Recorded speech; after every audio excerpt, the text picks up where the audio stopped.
north to south, coast to coast, around the world. This is the Wells Report. What do we do here? We report the news fairly, honestly. We analyze the news for fact and bias. We point out both. I make commentary. That's not the news. That's just my opinion, just as valuable as anybody else's, just as valuable as yours.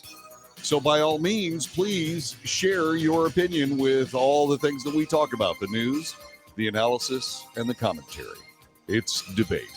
News, analysis, commentary, debate, the Wells Report in progress today for the 8th day of December, year of our Lord 2022.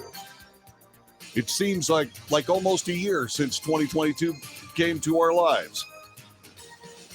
Everybody says, gosh, this year has flown by. Not for me. Man, this year has lasted forever. I pay attention to every day, and I guess it's part of what I do for a living. But man, oh man, this year has lasted at least a year. And so if it flew by for you, I'm not sure whether that's good or bad. But whatever suits you, I guess. Things are getting better for Phoenix Mercury center and WNBA All-Star Brittney Griner. She has been traded for someone called the Merchant of Death.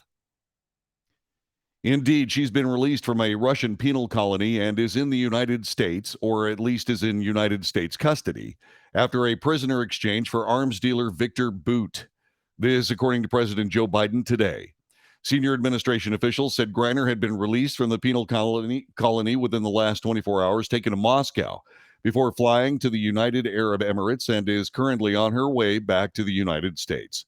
CBS News was first to break the story. In a speech at the White House, Biden said that the exchange had been in the works for the past 2 weeks and that he had given the final go-ahead. He added that he had spoken with Griner on the telephone. Griner's wife, Cherelle Griner, was at the White House today. Biden said the past few months have been hell for Brittney, but she is in good spirits. The deal is the second prisoner exchange with Russia in 8 months. President Biden's administration faced increasing pressure to get Brittney Griner released. And in November, after the midterms, Biden said he hoped that Russian President Vladimir Putin would talk more seriously about a prisoner exchange. Biden has a fraught relationship with Putin that has become more volatile during the war in Ukraine, with Biden having called Putin a war criminal and a pure thug who is waging an immoral war against the people of Ukraine. We never forgot about Brittney, said Biden. I'm glad to be able to say Brittney is in good spirits. She's relieved to finally be headed home, and the fact remains that she's lost months of her life, experienced a needless trauma. She deserves space, privacy, and time with her loved ones to recover and heal from her time being wrongfully detained. She wrote to me back in July. She did not ask for special treatment, even though we'd been working on her release from day one. She requested a simple quote, "Please don't forget about me and the other American detainees," said Biden. Biden said the U.S. is still working to bring home Paul Whelan, who has been jailed in Russia since 2018 on charges of espionage. While we celebrate Brittney's homecoming, we remain committed to seeing Paul Whelan released. We will not relent in our efforts until Paul is home with his family. We will not stop working to bring home every U.S. citizen wrongfully detained, said Vice President Kamala Harris on social media. Griner will receive a full medical checkup and dental checkup. Also, she'll be speaking with some psychologists, make sure her mind is okay. This, according to White House Press Secretary Karine Jean-Pierre. Griner is an 8-time WNBA All-Star center, a 2-time Olympic gold medalist. She was convicted August 4th and sentenced to 9 years in prison after police said they found vape containers containing cannabis oil in her luggage in February at Moscow's Sheremetyevo Airport. Sheremetyevo, it's Sheremetyevo Airport. Just wanted to get that right. Yeah, it's one of those things. Griner admitted that she had held the canisters in her luggage, but testified she had inadvertently packed them in haste and that she had no criminal intent.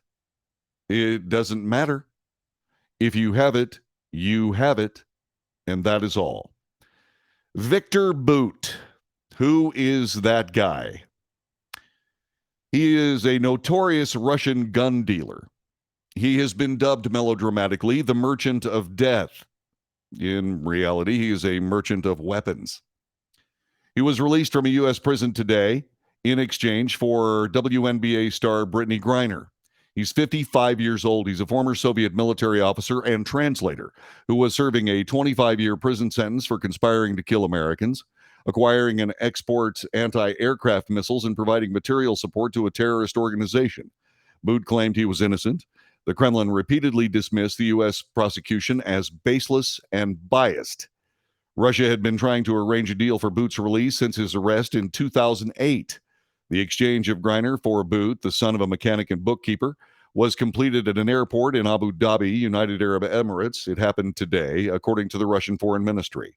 As a result of the efforts made, we managed to agree with the American side to arrange an exchange of Victor Bout for Brittany Griner, said the ministry in a statement. The Russian citizen, has been returned to his homeland.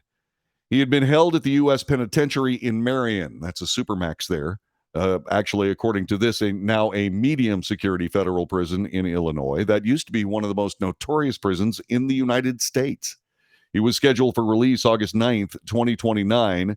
This according to Bureau of Prisons records. We can confirm Victor Anatoly Bout is no longer in the custody of the Bureau of Prisons, the agency said today. For privacy, safety, and security reasons, we do not discuss an individual inmate's conditions of confinement to include transfers or release plans. Bout, in a candid 2014 interview with The New Yorker, said he was born in 1967 in Dushanbe, which is now Tajikistan. He honed his English in part by listening to the music of ABBA and Chicago. He wanted to see the world, was soon traveling the Soviet Union, playing competitive volleyball. He eventually quit to have more time for girls, he told The New Yorker. He spent several years in the Army, and soon he left the military. The Soviet Union disintegrated. As a civilian, he started an air freight company that included scores of planes. He said his first arms deal took place in 1995 when he sold weapons to the Afghanistan government in its ill-fated efforts to crush the Taliban insurgency. Deals with al-Qaeda, militants in Rwanda, and other shadowy organizations followed. Dealing arms is not necessarily illegal, but transactions require a, quote, end-user certificate, unquote, identifying the buyer. When selling to militant groups or nations facing international sanctions, the certificates historically have been forged or falsified to accommodate illegal sales. Bout was the subject of a 2014 documentary, The Notorious Mr. Bout, which chronicled his career as an arms smuggler, aviation businessman, and amateur filmmaker. The film premiered at the prestigious Sundance Film Festival. Bout also inspired a role in the 2005 film Lord of War. Nicolas Cage plays an international gun dealer, Yuri Orlov, whose character is loosely based on Bout. The film drew a gloomy thumbs up from Amnesty International. The sad truth is this film is largely based on facts, said Brian Wood, then a researcher for Amnesty International. Gun runners really are able to fly and ship weapons into conflict zones where civilians are slaughtered. They can arm some of the world's worst human rights abusers.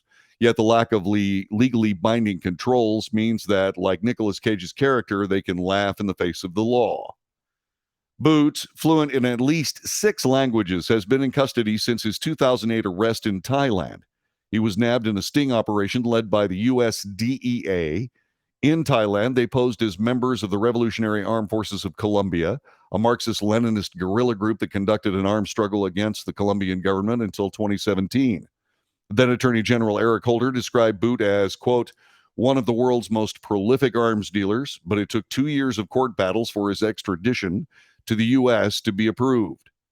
In a recorded meeting, Bout declared to undercover agents that the United States was his sworn enemy. He offered to sell them, as part of an extensive arsenal of heavy weapons, hundreds of surface-to-air missiles to be used against U.S. military advisors and the Colombian military.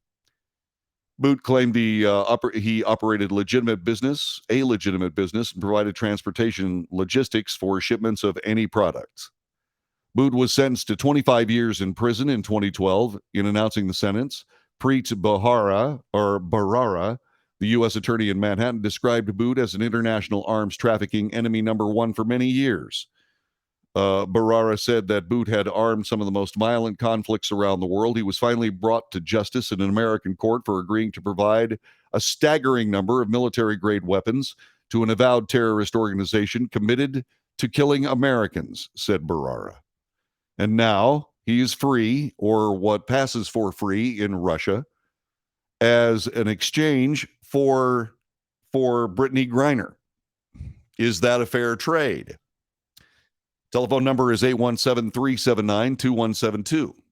817 379 2172. Is that a fair trade? There's an awful lot of reaction here. Now, as far as all this goes, there are certain things that are being set aside in this particular circumstance, a precedent that was set at the notorious Hanoi Hilton by United States prisoners of war when Americans were being held illegally in various countries.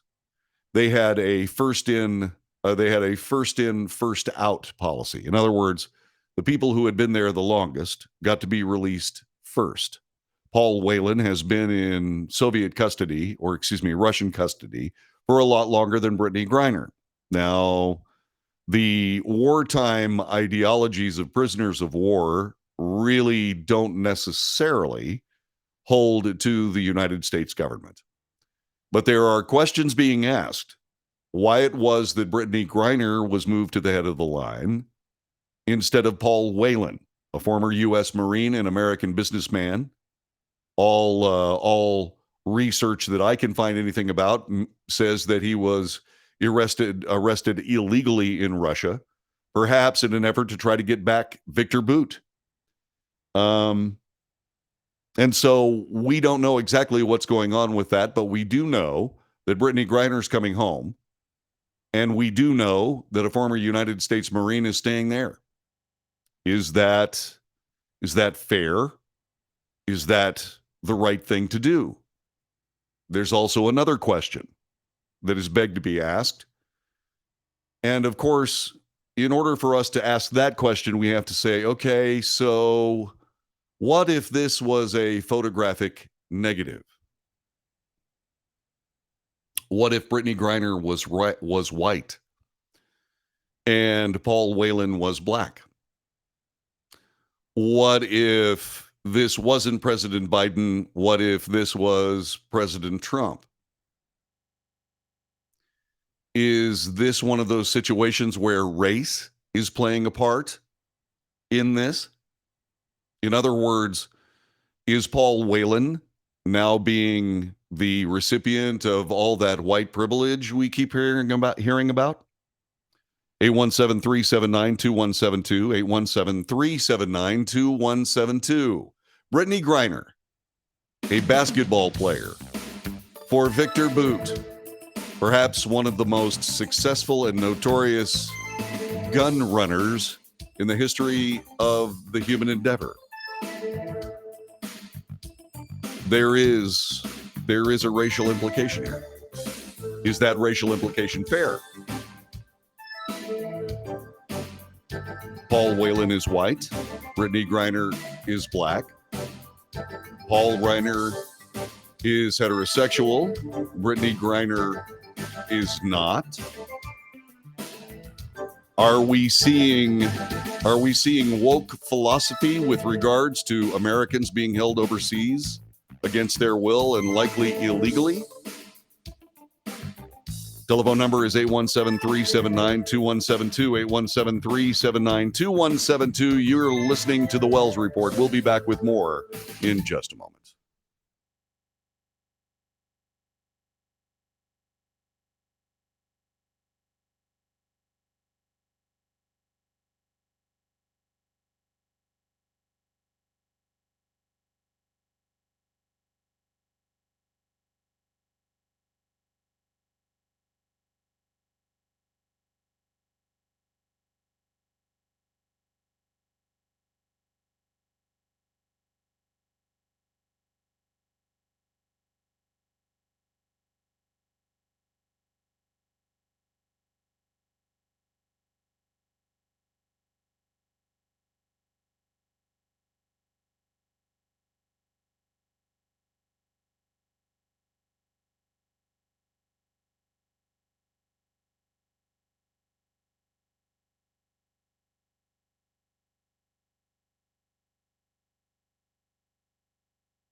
This is the Wells Report. My name is John David Wells. Our telephone number is 817-379-2172. 817-379-2172. We have lots of reaction to the prisoner exchange of Brittany Griner and Victor Bout. Lots of people saying lots of different things. Not all of it flattering, not all of it unflattering, just reaction. Before we get to that, let me go to the chat room here.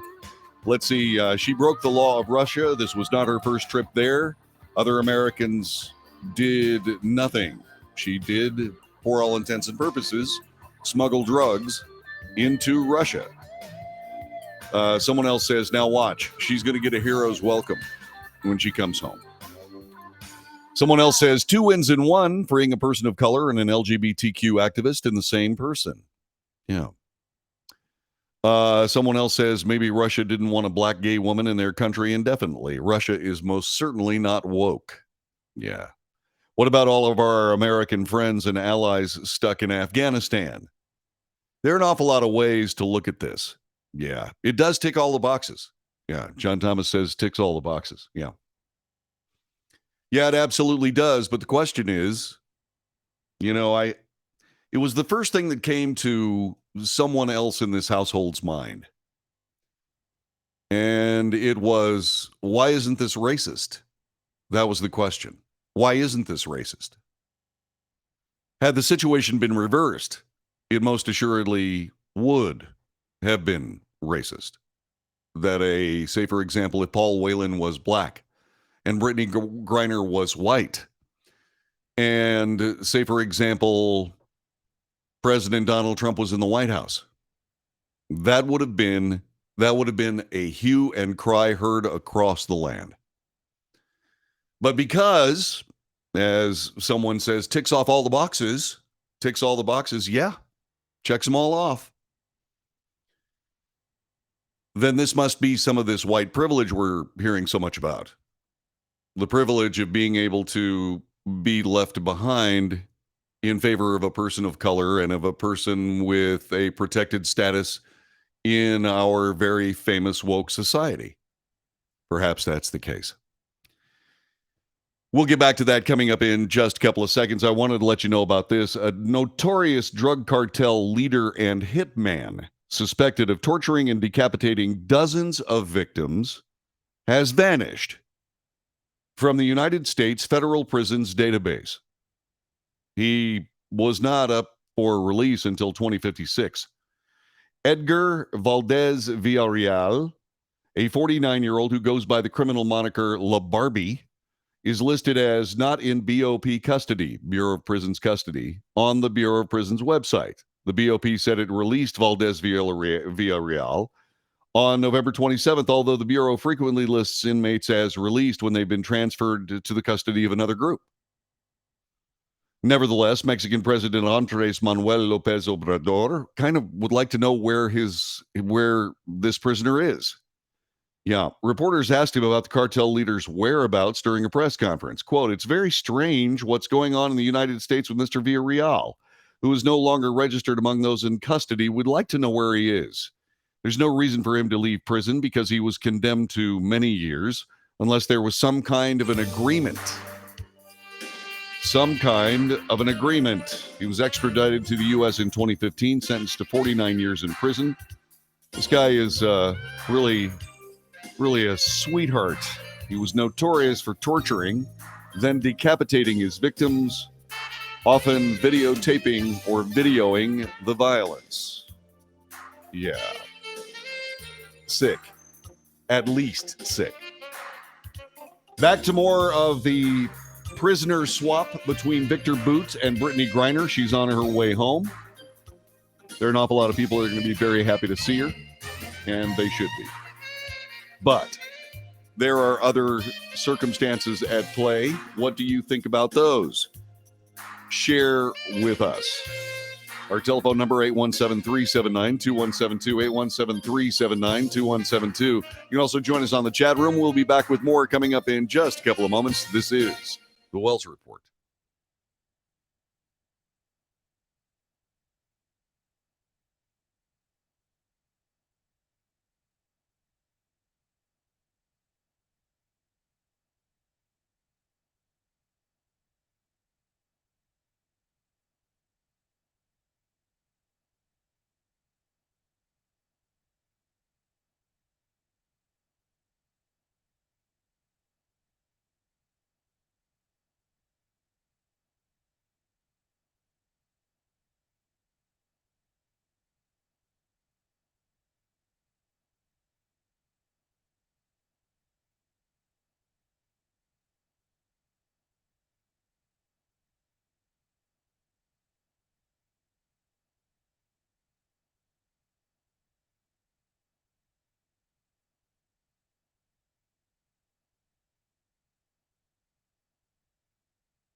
This is the Wells Report. My name is John David Wells. Our telephone number is 817-379-2172.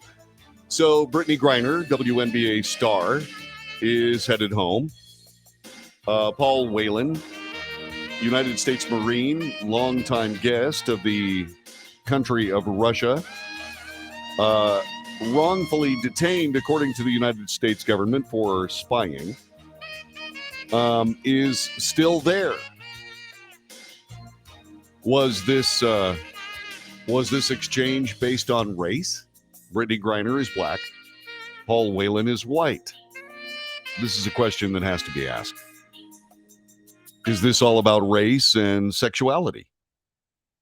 Telephone number 817-379-2172. Rob Zakiar Lasowitz, Zacharias. Zacharias Silitz. Yeah, okay. Zach has written the following. President Joe Biden and others who seem to believe it's appropriate to consider releasing Russian arms dealer Viktor Bout from prison in exchange for any American citizen wrongfully detained by Russia as a political bargaining chip, whether it's Brittany Griner, Paul Whelan, or someone else, are misguided and naive. We must not negotiate with terrorists. That includes Russian President Vladimir Putin, the greatest terrorist known today. Bout, who is known as the Merchant of Death, provided fuel for the conflicts around the globe. He was a critical player in the global illicit arms trade, not because he could obtain weapons, but because he could deliver his destructive cargo anywhere in the world through his control of a private fleet of military aircraft, and he did just that. Why is this guy so upset about all this? Why is Mr. Zachariah Lasowitz, I think that's how you say his name, he is an opinion contributor for USA Today. Why is he so upset? Well, as it turns out, he was on the DEA detail that brought him to justice. He was one of the Drug Enforcement Information agents behind the operation that led to Viktor Bout's 2008 arrest in Thailand. He retired from the DEA at the end of 2019 after 22 years. He runs his own consulting business. And he tells us a little bit about this guy named the Merchant of Death. A tremendous amount of resources and political capital were spent on the critical national security investigation into Bout's actions. Lives were placed at risk. Tireless efforts were made. Now many voices are not being adequately considered in these deliberations over whether to free Bout in exchange for an American. Those voices include an entire generation of maimed and orphaned inhabitants of war-torn countries around the world, especially in Africa. Most of the articles and interviews that argue for Bout's release in exchange for Griner and others completely mischaracterize the national security implications of such an undertaking. They say Bout, arrested in 2008, is soon to be released, no longer a threat.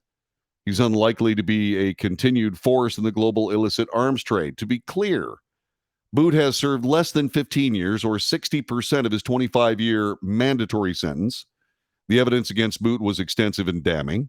In a recorded undercover meeting, he declared to persons he believed to be a terrorist facilitator that the U.S. was his sworn enemies, that he believed to be terrorist facilitators. That was the meeting that he was having and being recorded. He offered them as a part of an extensive arsenal of heavy weapons, hundreds of surface-to-air missiles to be used against the U.S. military advisors and the Colombian military. Bout's potential re-engagement in the arms trade is not the primary national security implication to be considered. Rather, it is the negative and resounding message that such a capitulation would send. Negotiating for Bout's release is a feckless and short-sighted foreign policy. Such actions merely encourage our adversaries to engage in this kidnapping, illegal detention, and ransoming of American citizens throughout the world. Organizations such as Hezbollah, drug cartels, and the Russian Federal Security Service are emboldened when criminal actions are rewarded. We must make abundantly clear there is nothing to be gained by engaging in these criminal actions. A little closer to home, the world woke up this morning to news that WNBA star Brittany Griner had been released from Russian custody roughly 10 months after being arrested for bringing vape cartridges with hashish oil into a Moscow airport. Paul Whelan, a U.S. Marine veteran, was not involved in the exchange for Viktor Bout. Whelan was sentenced to 16 years in 2018 for espionage charges. Whelan's absence in the deal did not go unnoticed by Dallas Cowboys star linebacker Micah Parsons. Wait, nah, we left a Marine? Hell no.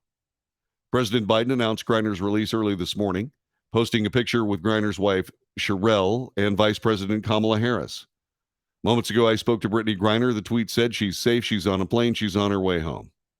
The administration has faced mounting pressure to bring Griner home for the past several months. This will be certainly touted by the administration as a political win. However, getting Griner back to the U.S. is apparently not to earn Parsons' vote in 2024.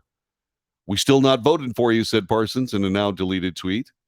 As the tweet went viral, Parsons deleted his criticism of Biden, posting an explanation and apology for tweeting out of emotion. My last tweet was no shot at Brittany Griner. I'm super happy she's back home as she should be. I just have family who served, and it's crazy to me that the president wouldn't bring him home too. I'm the furthest thing from a Trump supporter, but I'm not a fan of Biden either. Justice spoke to some people I respect and trust. I should have been more educated on the topic and not tweeted out of emotion for my family and others who have served. For that, I apologize. Also, if what I'm told about the attempts to bring retired Marine Paul Whelan home are true, then the best outcome was accomplished. I pray Mr. Whelan comes home, but I'm extremely happy for Brittany and her family. I'm not too prideful to admit when I've made a mistake. Parsons is having an incredible season for the Cowboys, et cetera, et cetera. Let's see. This one's from Anders Hagstrom of Fox News. President Biden's prisoner exchange with Russia secured the release of WNBA star Brittany Griner today, but left a U.S. Marine veteran Paul Whelan in Russian custody. Whelan had been in Russian custody since 2018. He was sentenced to 16 years in prison on espionage charges.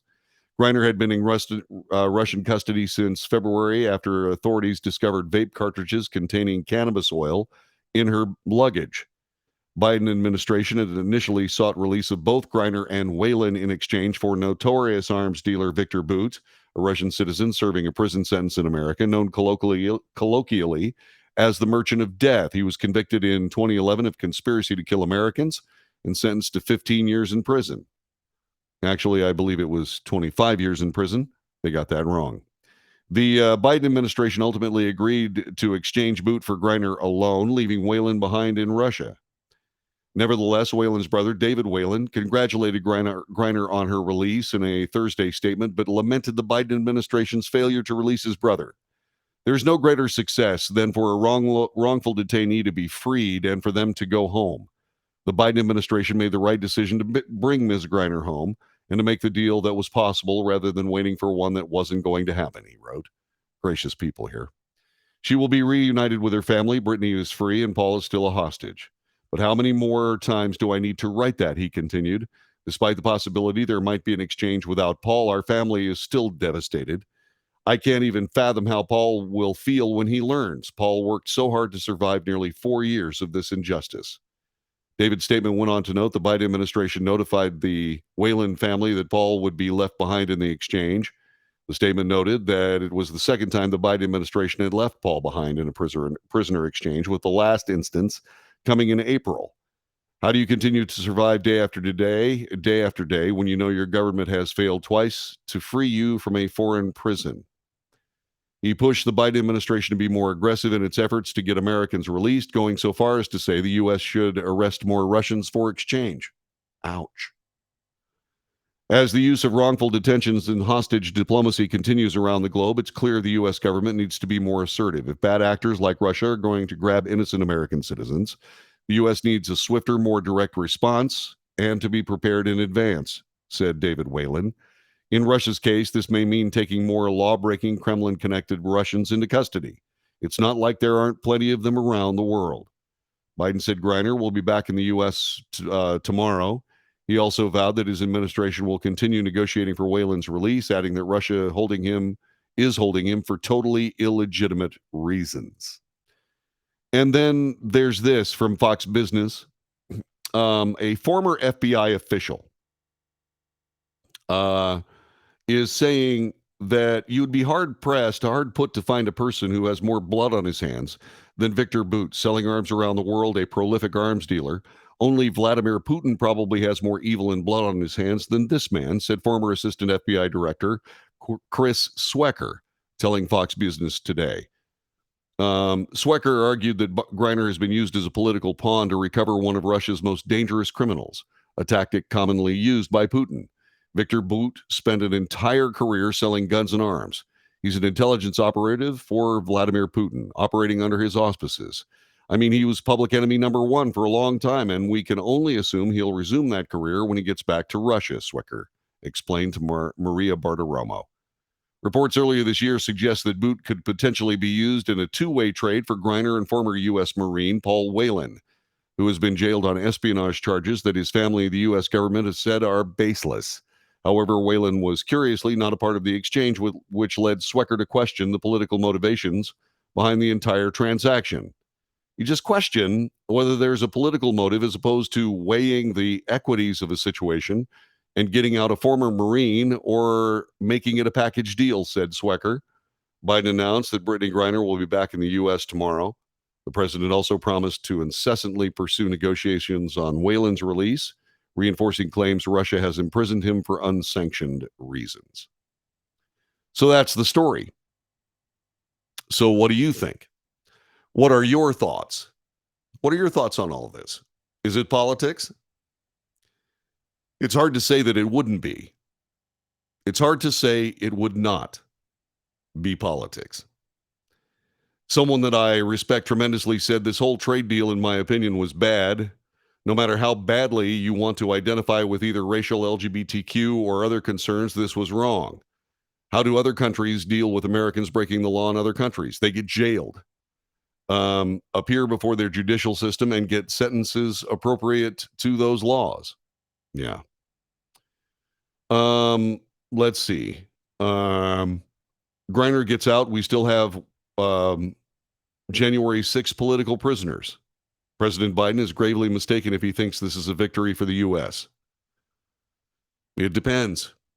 It depends. What we have done is we have made it possible for Americans to be kidnapped or arrested under shady circumstances around the world and held by governments that are looking for a deal from the United States.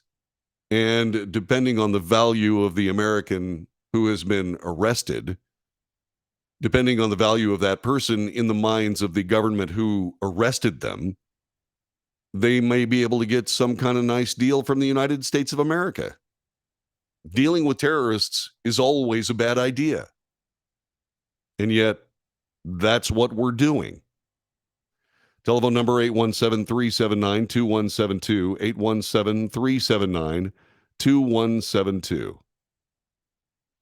So what do we have here? Let me get this. She should be busting rocks in Siberia by now, says someone. Well, apparently that's what she was doing, although she was southeast of Russia. Russia is not like the United States. Russia is essentially a bunch of towns not really connected by a vast highway system like the interstate highway system. And so there is a great deal of land between these prison camps and any place where you could keep from starving to death or dying of exposure or any number of other things. It's very, very cold in Russia right this very moment. And the idea that people would be able to leave one of these prison camps is almost a sure death sentence. And so what are your thoughts? Is the president playing politics? Is the president playing the woke game? Yes or no, and why? 817-379-2172. 817-379-2172. Is this prisoner exchange based on woke politics? Yes or no, and why? 817-379-2172. 817-379-2172. What does it say to people that, say, for example, fight for the United States or have fought for the United States? Is that not something that Is that not something that should at least be as considered by the United States government as, say, for example, a WNBA basketball player? 817-379-2172. 817-379-2172. So what I'm trying to figure out is this. Was this a political decision? Was this a political decision or not? 817-379-2172. Was this indeed, this prisoner exchange, the result of President Biden practicing woke politics? 817-379-2172. Back with more in just a moment.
This is the Wells Report. My name is John David Wells. Our telephone number is 817-379-2172. 817-379-2172.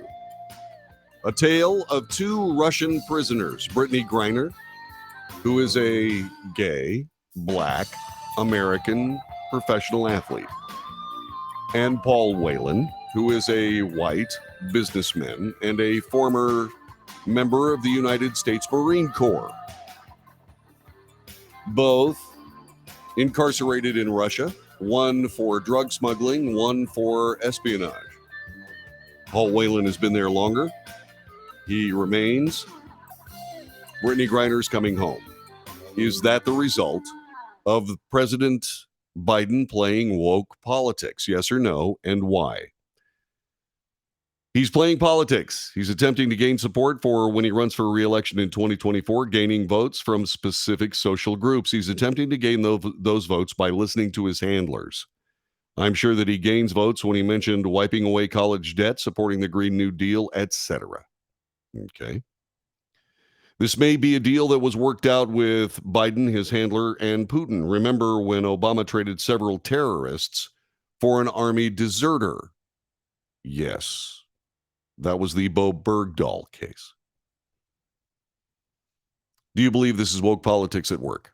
Telephone number 817-379-2172. There is a new strict gun law in Oregon. It is now on hold after the state's Supreme Court said it would not grant an emergency motion to overturn a lower court's ruling. Oregon Supreme Court Chief Justice Martha Walters issued the ruling yesterday, denying the request from Oregon Attorney General Ellen Rosenblum to reinstate the law known as Measure 114. The law had been set to take effect today.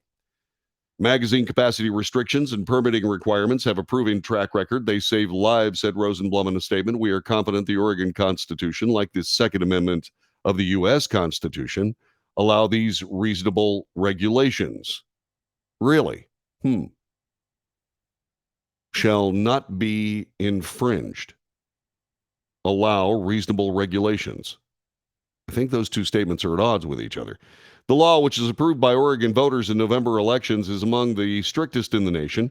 It bans large capacity magazines over 10 rounds, except for current owners, law enforcement, and the military, and requires a permit to purchase any weapon. To qualify for a permit, an applicant would need to complete an approved firearm safety course that includes a review of state and federal laws and a demonstration before a certified instructor that the applicant can properly lock, load, unload, fire, and store a weapon.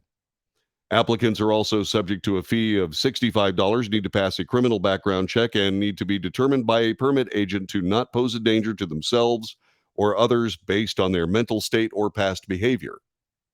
This is absolutely unconstitutional. It is not going anywhere. It's not even going to get out of the Supreme Court of Oregon. You cannot put all of these infringements on the Second Amendment. I mean, the Supreme Court of the United States has acted on this. There doesn't really need to be much of an even a cursory look at this case. New York's law was turned aside for far less than this Oregon law. There's no chance that this is going to survive in any federal court, and no appeals court is ever going to stop it. I mean, no appeals court is going to hear the case. That's what I meant. In other words, they're just not going to hear the case. The Supreme Court has ruled. The law says that those seeking a permit can obtain one from the local police chief, county sheriff, or other designees. It also establishes a firearms database to be set up by state police, requires applicants to be fingerprinted and photographed. No. Now, keep something in mind. I have lived under rules very similar to this. I had to register my handguns in Las Vegas, Nevada when I lived there. Had no problem with that. I did have a lot of problems with it, but there wasn't any choice. I also gave up my fingerprints, and I gave up a background check in order to have a concealed weapons permit, which was, for me, in that town, and in this town, as it turns out, an absolute necessity. Yeah, you're not going to believe this, but not everybody thinks I'm the greatest human being on the planet. Isn't that weird? Why would they feel that way? I'm just a big, fluffy, gentle pussycat.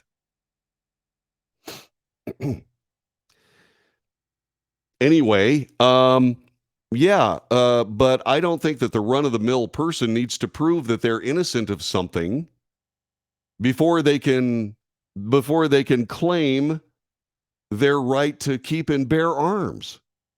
I'm sorry. You just don't have to prove that you're innocent. You just don't have to prove that you're innocent in this country. They have to prove that you're guilty. And this is garbage. Absolute garbage. The law's passage quickly resulted in legal challenges. The ruling that Justice Walters left in place handed down Tuesday when Harney County Judge Robert Raccio blocked the law from taking effect.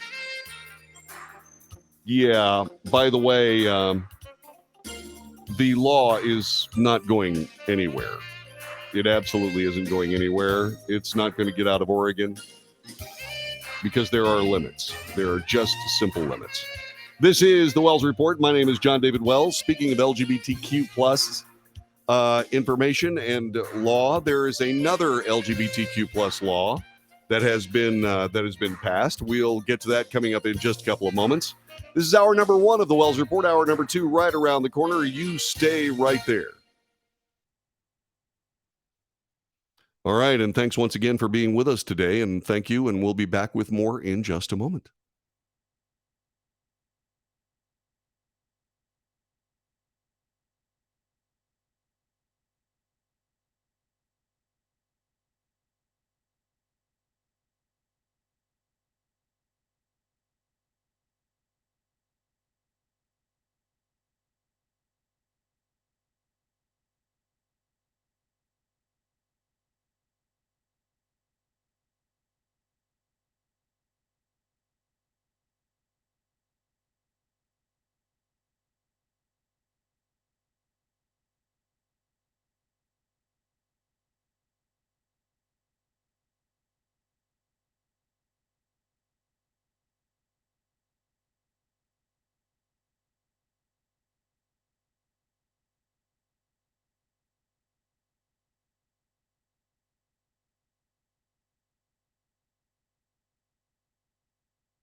North to south, coast to coast, around the world. This is the Wells Report. Greetings, my name is John David Wells. What do we do here? We report the news. Honestly, truthfully. That's what we do. We report the news, we analyze the news for fact and bias. We point out both. In other words, what we try to do is we try to de-propagandize the news. And that is just not easy. Just not easy. We make commentary, which is decidedly not the news. It's my opinion, just as valuable as yours. And that's why we debate. News, analysis, commentary, and debate. You can debate by calling us on the telephone at 817-379-2172, 817-379-2172. Or you can join us on the chat room on Facebook, YouTube, Twitter, and Twitch. If you're watching this on Patreon, or if you're watching this on Rumble, well, this broadcast was recorded earlier today. We are live between 2 and 5 in the Central Time Zone. You can join us there if you choose to. And we're looking forward to you doing just that at some point. Let's talk a little bit more about a law that got passed today by the House of Representatives today.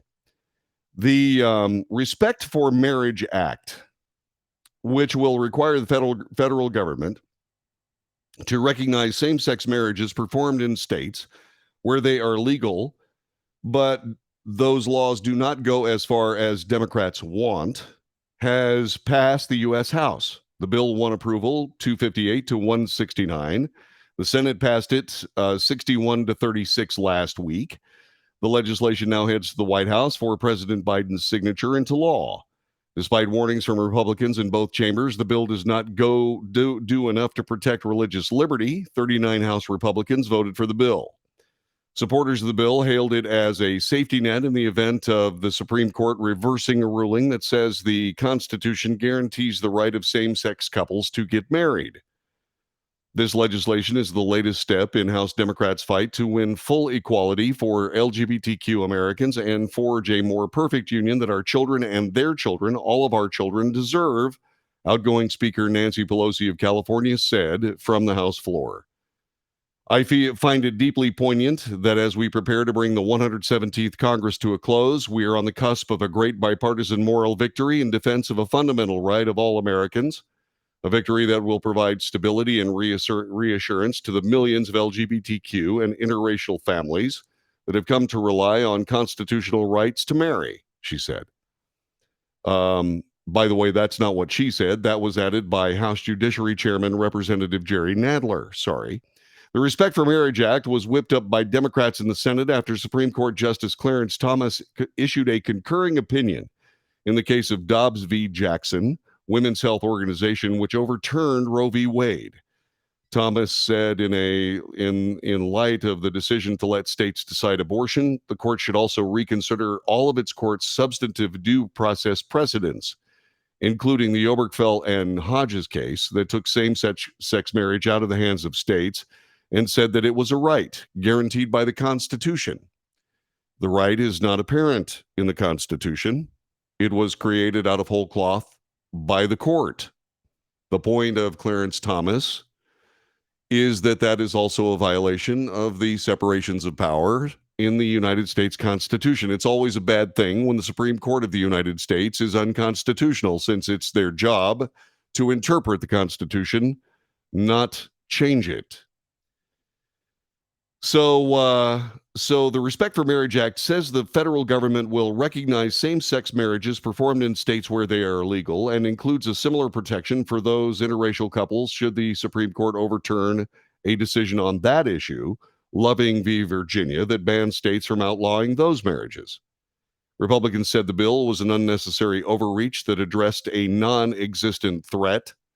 The Democrats want Americans to believe that at any moment the Supreme Court could step in and overturn its opinions on Obergefell and Loving. It's not true. The Supreme Court is not poised to overturn its opinions on either of those decisions, said Representative Jim Jordan from the House floor.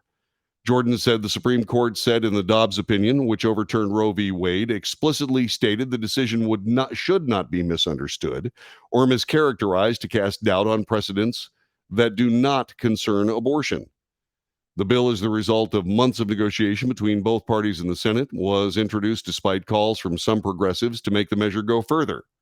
The bill would not go so far as to require states to permit same-sex marriages, which was what some progressives, or which has some progressives disappointed. When the bill was in the Senate, Senators Susan Collins of Maine and Tammy Baldwin of Wisconsin wrote an amendment aimed at adding religious liberty protections that the Senate approved. But some Republicans and conservative groups say the amendment does not go far enough to protect people who fear litigation or government retaliation for their beliefs in traditional marriage. While the tension between same sex marriage and religious liberty may not be obvious to many, legal experts have long understood that there is a legitimate risk that without robust protections in place, federal recognition of same sex marriage could read against the backdrop of various federal statutes, the way they've been interpreted by the Supreme Court, that could inflict harm on those who, for reasons rooted in sincerely held religious belief or moral conviction, do not embrace same-sex marriage. This, according to Senator Mike Lee of Utah.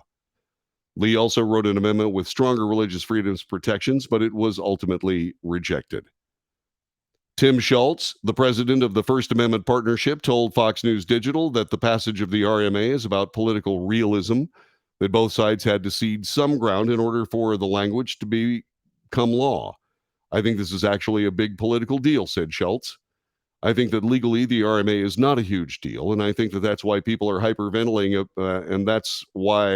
and I think that's why people are hyperventilating for no good reason. But I think politically it's a very big deal because it shows there's a kind of center that wants to get things done on this issue, said Schultz. Okay. The Respect for Marriage Act. That's from Fox News. What does this do for people that are affected by it? Well, we feel more secure. This according to same-sex couples. Almost 40 years ago, Howard and Brad Grossman bought wedding bands to signify their commitment to each other after years of dating. But with same-sex marriage illegal at the time, the gay couple could only mark their partnership through those rings, not with legal documents. Our affection for each other was against the law, said Howard Grossman.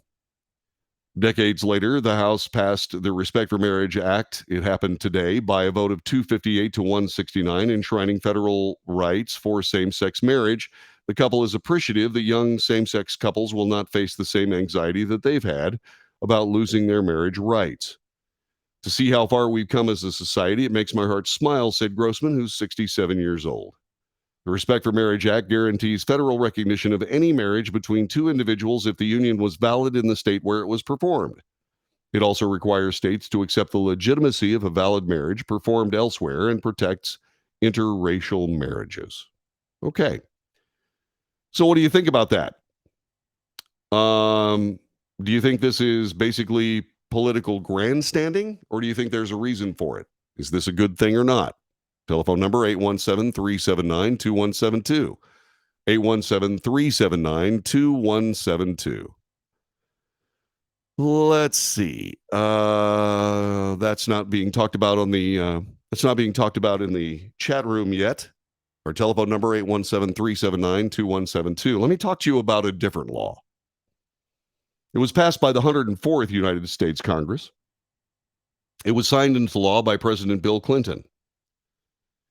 That law banned federal recognition of same-sex marriage by limiting the definition of marriage to the union of one man and one woman.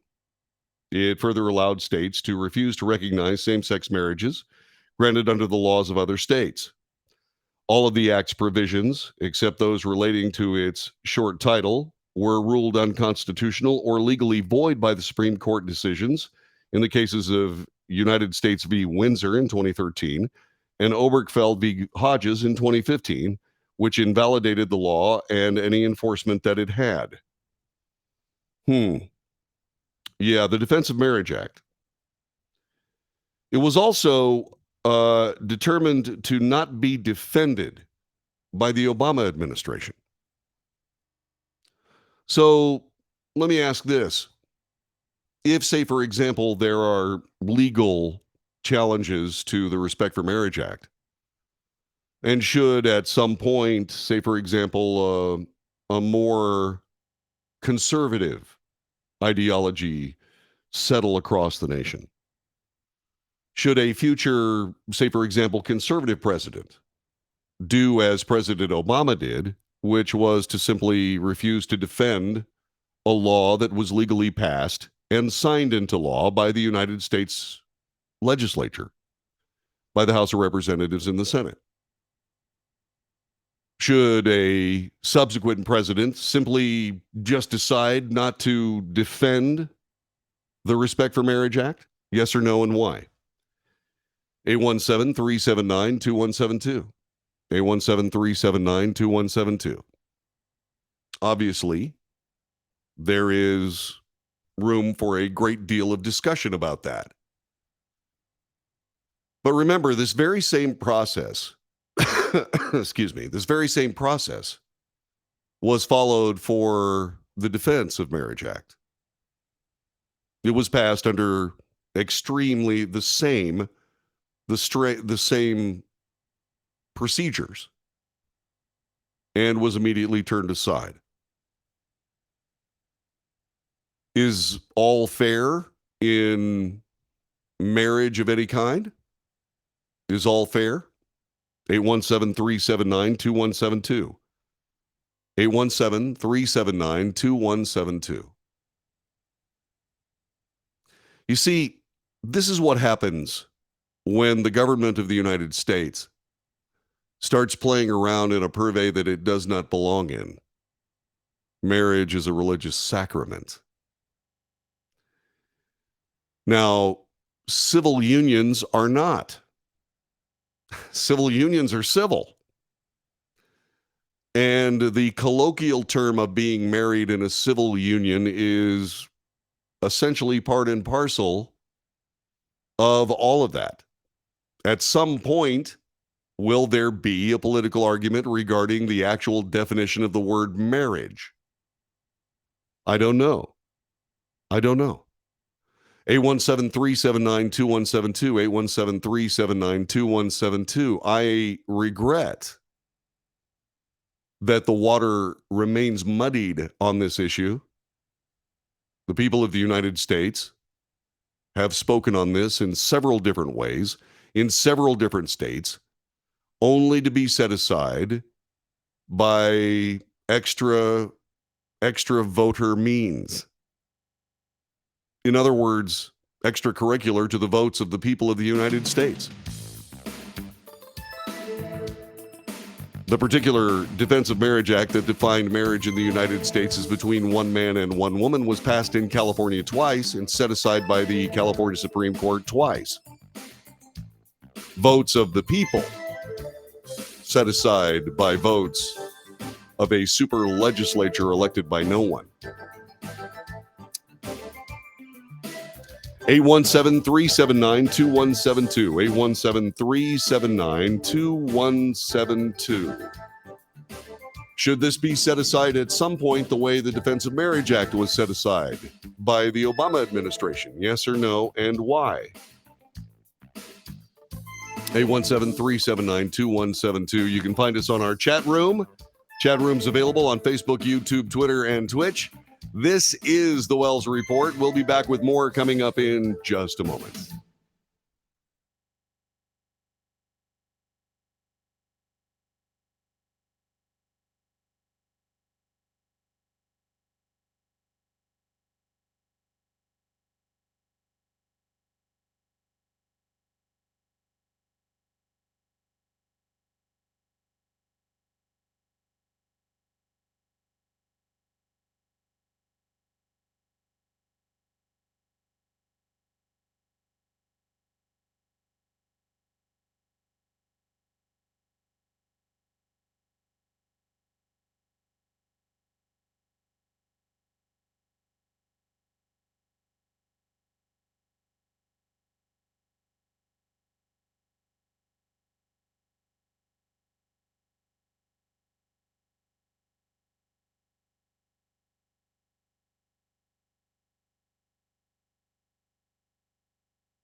This is the Wells Report. My name is John David Wells. Our telephone number is 817-379-2172.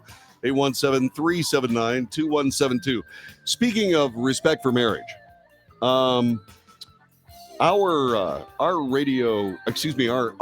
television watching every morning, because my wife likes the show, begins with Good Morning America.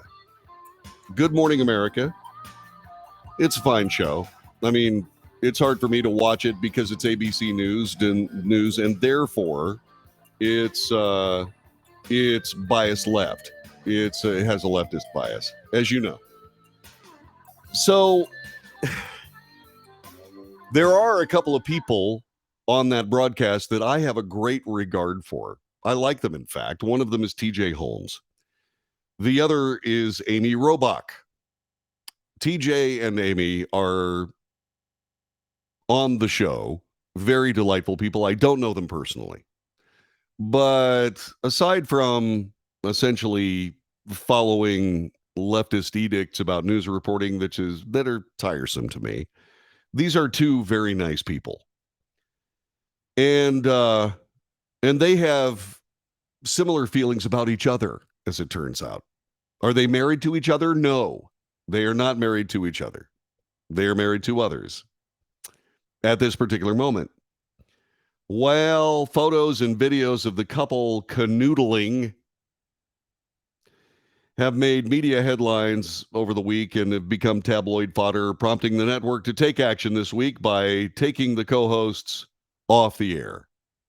Now, you got to keep something in mind. Joe Scarborough and what's her name? Let's see. Joe Scarborough,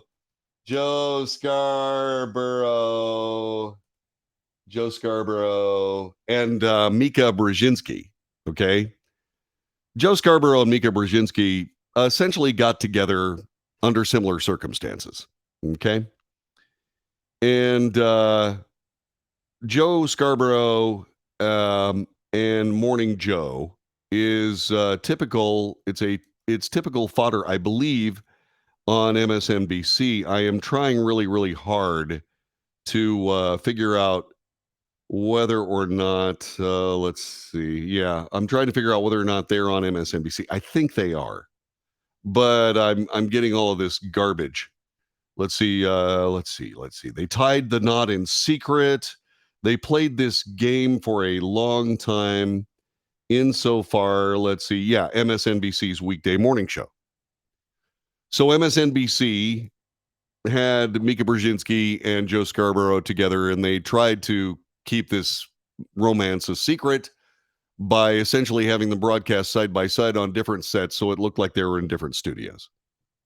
However, ABC they've got problems with TJ and Amy. ABC News President Kim Godwin informed staffers that the distraction has become too significant. They're going to remain sidelined until the network figures out what their next step is. However, columnist Helene Olin argued that the way ABC handled it was a master's class in the wrong way to go about managing a workplace romance. No one needs the C-suite to weigh in on consensual behavior between equals that takes place outside the workplace, no matter how attention-getting it is. She is completely correct. These people are adults. There's no sexual harassment here. These people like each other a lot. The company needs to stay the hell out of it. ABC's parent company, Disney, brands itself as a wholesome, family-friendly company. Yeah. I don't think so. Disney may return to being a wholesome, family-friendly company, but right now it's a LGBT-friendly company that has really nothing to say about TJ and Amy Robach. That's between their mates, their current mates and wives and husbands, and themselves. It's nobody's business but theirs. Is it or is it not? You tell me. This is the Wells Report. Back with more in just a moment.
This is the Wells Report. My name is John David Wells. Our telephone number is 817-379-2172.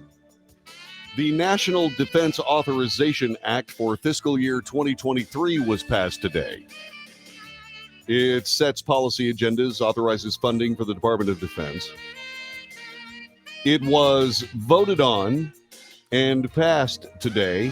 The bipartisan support tally was 350 to 80. House lawmakers approved a final negotiated version of the NDA, which set the policy. Following passage in the House, the measure will next need to go to the Senate to be approved before it can be sent to President Joe Biden to be signed into law. As part of the $858 billion top line for national defense funding, the measure authorizes $817 billion specifically for the Department of Defense. The massive bill includes a vast number of policy provisions. Among them, it would authorize a 4.6% pay raise for military service members. It includes provisions to strengthen air power and land warfare defense capabilities, as well as cybersecurity. It also bolsters U.S. support for Ukraine and NATO. The provision to rescind the military's COVID vaccine mandate came after congressional Republicans pushed for the repeal. In a statement last night, or night before last, House GOP leader Kevin McCarthy said the end of President Biden's military COVID vaccine mandate is a victory for our military and for common sense. The White House declined to say yesterday whether President Biden will sign the must-pass annual defense bill if it includes the provision to rescind the military COVID vaccine mandate. He will, he must. He reiterated the president continues to support a mandate, but left the door open to a repeal. We continue to believe that repealing the vaccine mandate is a mistake.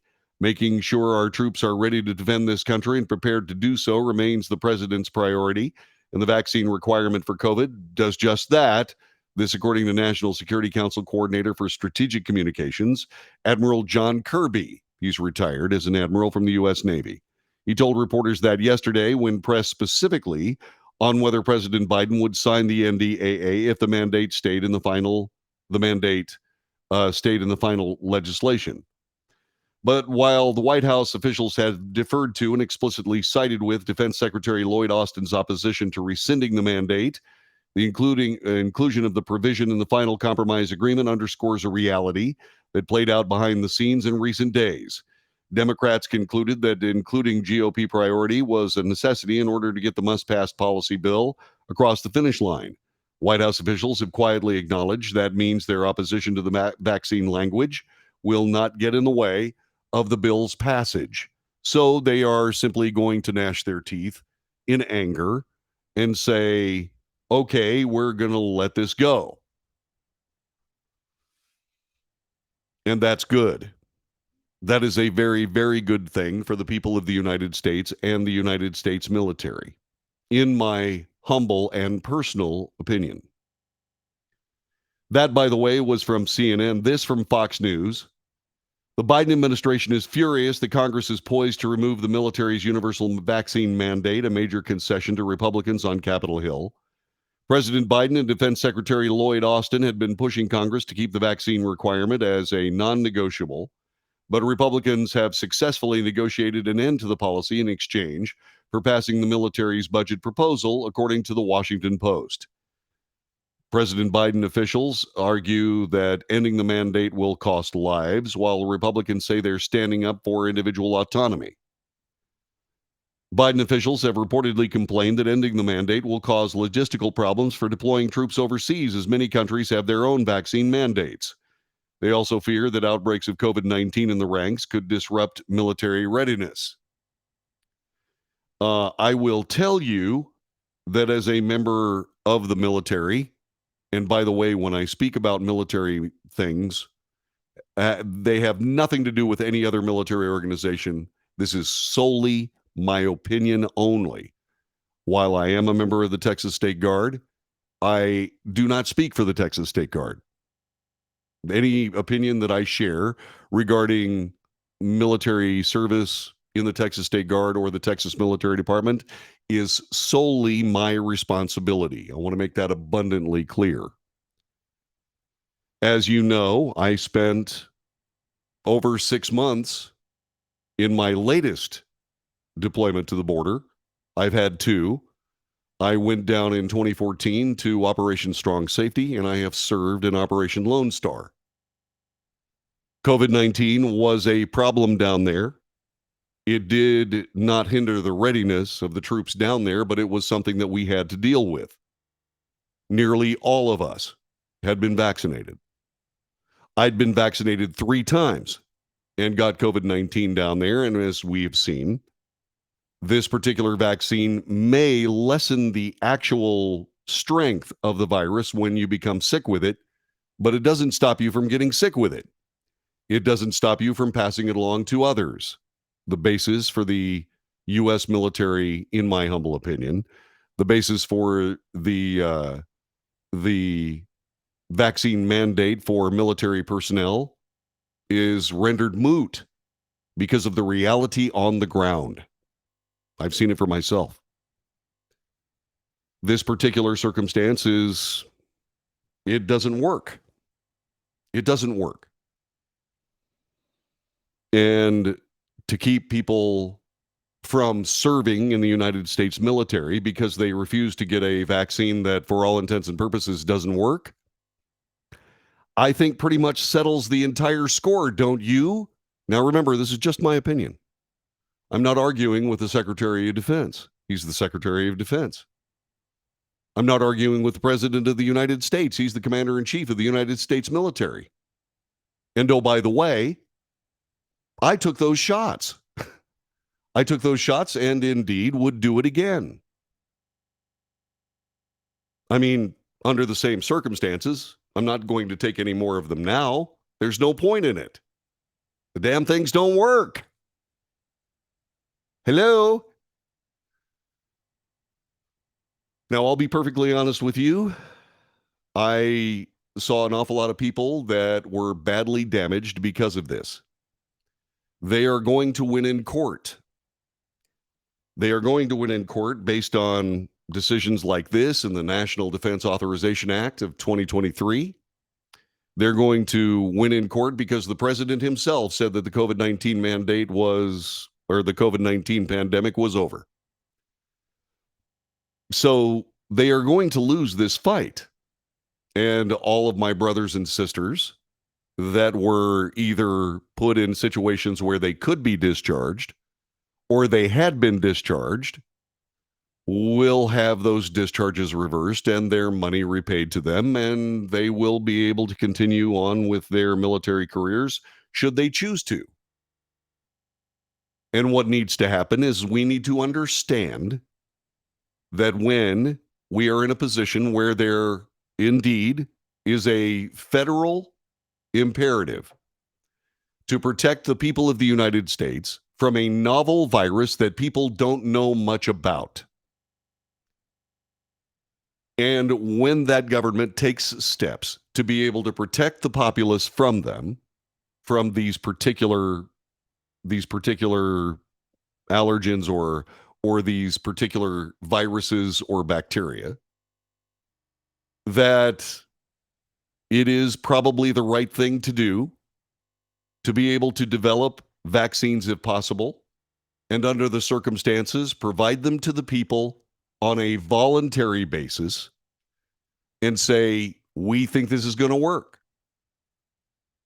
It was under that basis that I took those shots to begin with. Because as the host of this broadcast, I thought it was essential that people have actual anecdotal information, at least based on me, of someone actually going through all the process to protect themselves, supposedly protect themselves from COVID-19 and SARS-CoV-2. And so I did it.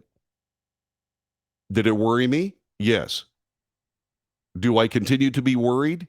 Yes. Because vaccines are supposed to keep people who get the vaccines from passing it on to other people, pass that particular disease on to other people. Vaccines are also supposed to provide you with immunity to that said disease. This particular set of vaccines that I took did neither. And apparently, not so much for Moderna, which is the company whose vaccines I wanted to take, because I read all the various things about the various vaccines, and I wanted to take the Moderna one. And I was only by luck of the draw, my wish came true. I took 2 Moderna series shots, and I took a Moderna booster. I had absolutely no problems with any of the injections, except the guy who gave me the second injection, who had no idea how to give an injection and actually hurt me. But I don't know what he was doing. He just didn't know what he was doing. Okay. But I took the shot and so on and so on. Had no ill effects from it. And then I got COVID-19, and then I was a little steamed about it. But that's the story here. That the President of the United States made it a vaccine mandate was ill-advised, in my view. He didn't have to do it. What he could have done was say, take the vaccine. We think it's a very good idea, and just let it go. But there were people's lives that were disrupted. Maybe not necessarily ruined, but they probably would have thought so. They probably would have thought so. Arthur said, curious, what variant did you catch? It was early on. I don't know exactly what variant it was. I just took a COVID test. It came out positive. So whatever it was. Okay? The booster was a third of the original snake oil. The virus had already mutated into Omicron. Okay, whatever. Whatever. All I can say is that I did exactly what the government told me to do. And I still got COVID-19. And I don't know how I could have gotten COVID-19, except, of course, of what Gary just said, that the virus indeed mutated. Right. And I don't think it's snake oil. I don't. By the way, I do have a cough right now, and I think it's because of Arthur said something funny. I do think it's mountain cedar. I think I have cedar fever. Mountain cedar is a pain in the butt around this time of year every year, and boy, it sucks. Let's see. So you're old, says Arthur. Yes, Arthur, I am old. But as I remember, we went to high school together, Arthur. And I do believe that we both graduated in 1976, which means you're old too, old man. Just saying.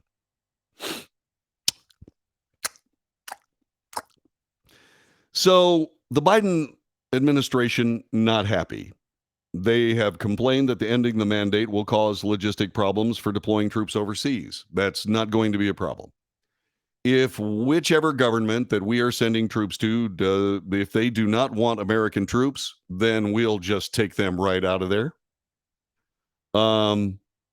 Let's see. We continue to believe that repealing the vaccine mandate is a mistake, said White House National Security Council spokesman John Kirby. Making sure our troops are ready to defend the country and prepared to do so remains the president's priority, and the vaccine requirement for COVID does just that. No, it doesn't. No, the policy does not do any of those things. All it does is force people to take a vaccine that does not follow through on the intent of the policy. He went on to say this: Republicans in Congress have obviously decided they'd rather fight against the health and well-being of those troops rather than protecting them. So we still believe it's a mistake. Admiral, I took the shots in the booster and got COVID. I don't know how many people got COVID because I had COVID. I remember walking around in a mask for a couple of weeks and being segregated from everybody else I was serving with. Just got to tell you, didn't work. President Biden and Secretary of Defense Austin imposed the military-wide vaccine mandate in August of 2021. Since then, thousands of personnel have been discharged or otherwise sidelined for refusing to take the vaccine. Actually, it's tens of thousands. The military requirement was the only version of the vaccine mandate that President Biden was able to successfully secure. His administration sought to impose a vaccine or test mandate on businesses through OSHA, but the move was deemed illegal. Yeah, it was deemed illegal. It was also ill-advised. So all I can tell you is, once again, is that the mandate, as it lays on the table, can be from the President of the United States for all intents and purposes, except it doesn't work. The vaccine doesn't work. The virus goes through the United States military, whether people have shots or not. That's just the way it is. This is the Wells Report. Back with more in just a moment.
You're listening to the Wells Report. My name is John David Wells. Hang on just a second. Hang on just a minute here.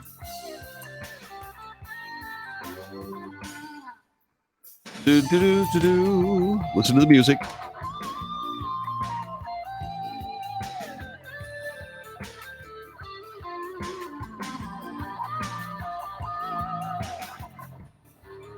All right, then. So there we go. By the way, I have pointed out on several different occasions, that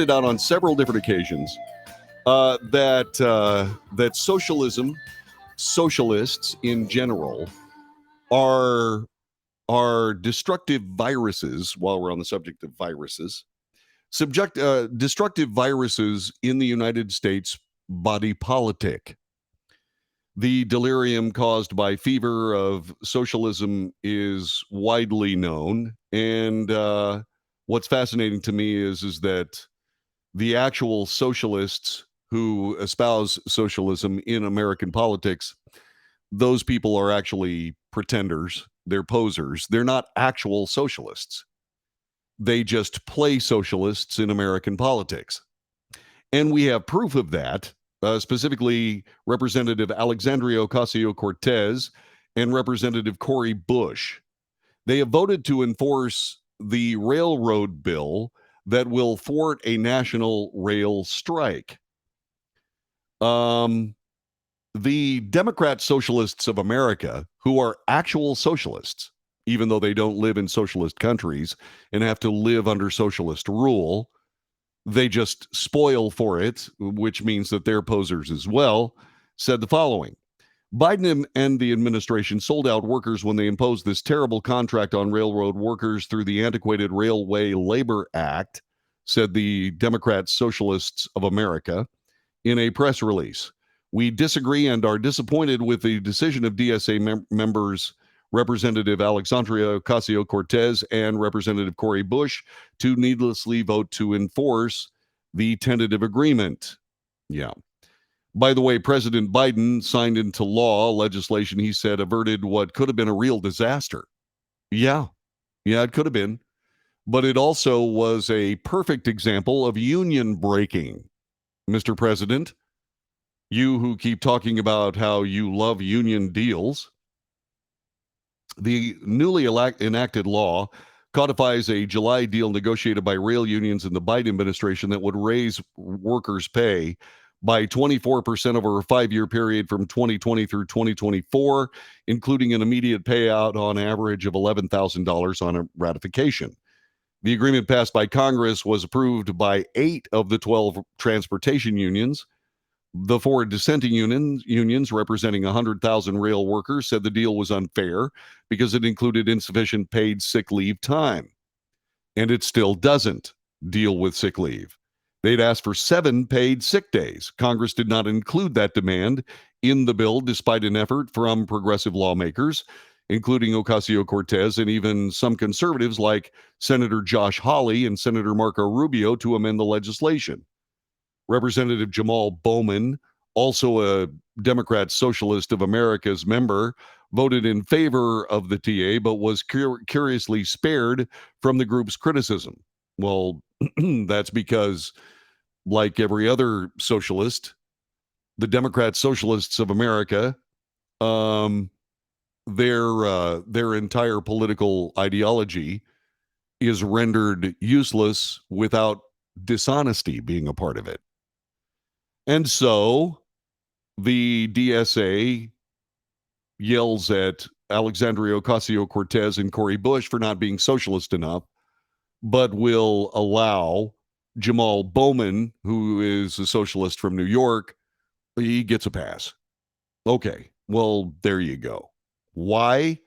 You'll have to ask the Democrat Socialists of America. And by the way, that's actually a misnomer. I need to fix that, so I will.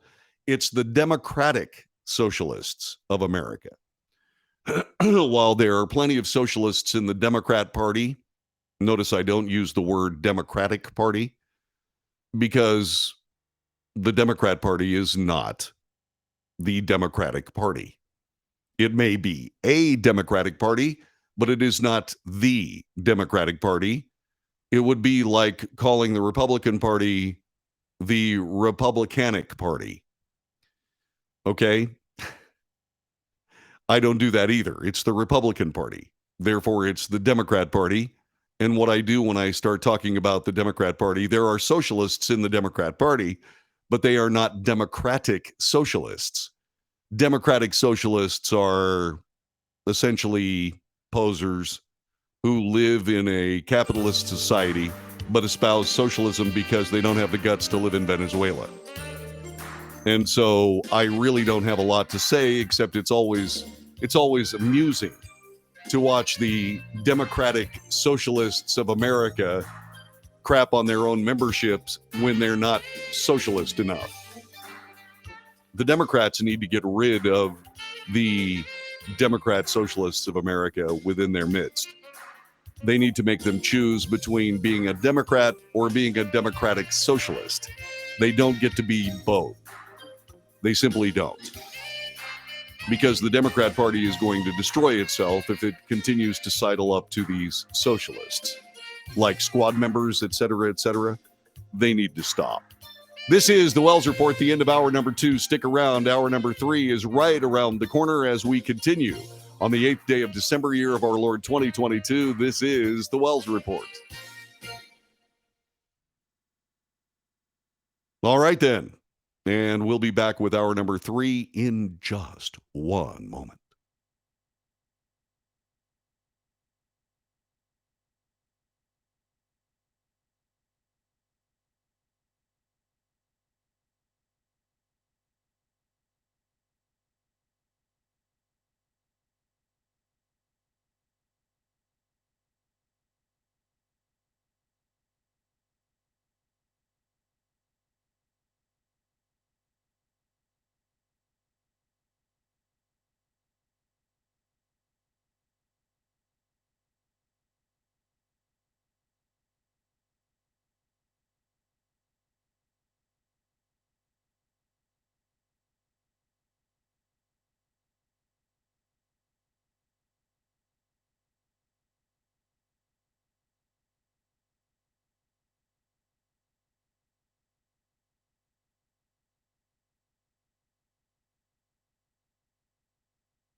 Hi. This is the Wells Report. I took just a little longer than I normally do. And I was 10 seconds late, which is okay. So this is our number. Maybe it's okay. This is our number 3 of the Wells Report. We do 3 hours every day between 2 and 5 p.m., Monday through Friday, here on this fine, high-quality radio broadcast studio property. There we go. What are people saying in the chat room? Let's see. Heard a good one. AOC equals all out crazy. Let's see. What is this? Let's see. What are we talking about here? Oh, okay. Yeah. Okay. Let's see. Okay. And then we keep getting these things here. Let's see. Block on YouTube. Block and restream. Blockity block. There we go. Okay, yes. 10 seconds. I do move quickly. This is the Wells Report. Thanks very much for joining us. Let's see. Did I miss one? Another one. Yeah. Did I miss one? Where is it? I got it all. Okay, because every now and then we get chat bots that talk about, things that we really can't talk about. Let's see here. Let me see if I can get rid of this. Let's see here. All right, let me get rid of that. That's gone. Okay, good. There we go. So that's all been disappeared, I think. All right. Let me double check. Okay. All right. Sorry. We had to fix that because this is, unlike Disney, this is a family-friendly broadcast. So we try to do our absolute dead level best to do the right things around here, and that's what we do. Let's see what else. AOC, another good one. All out crazy. Okay. AOC. Yeah, AOC is playing she's playing a political game, and sooner or later it will catch up to her. And when it does, there will be people who are either really, really sad or really, really happy, but probably not many in the middle because she is kind of polarizing.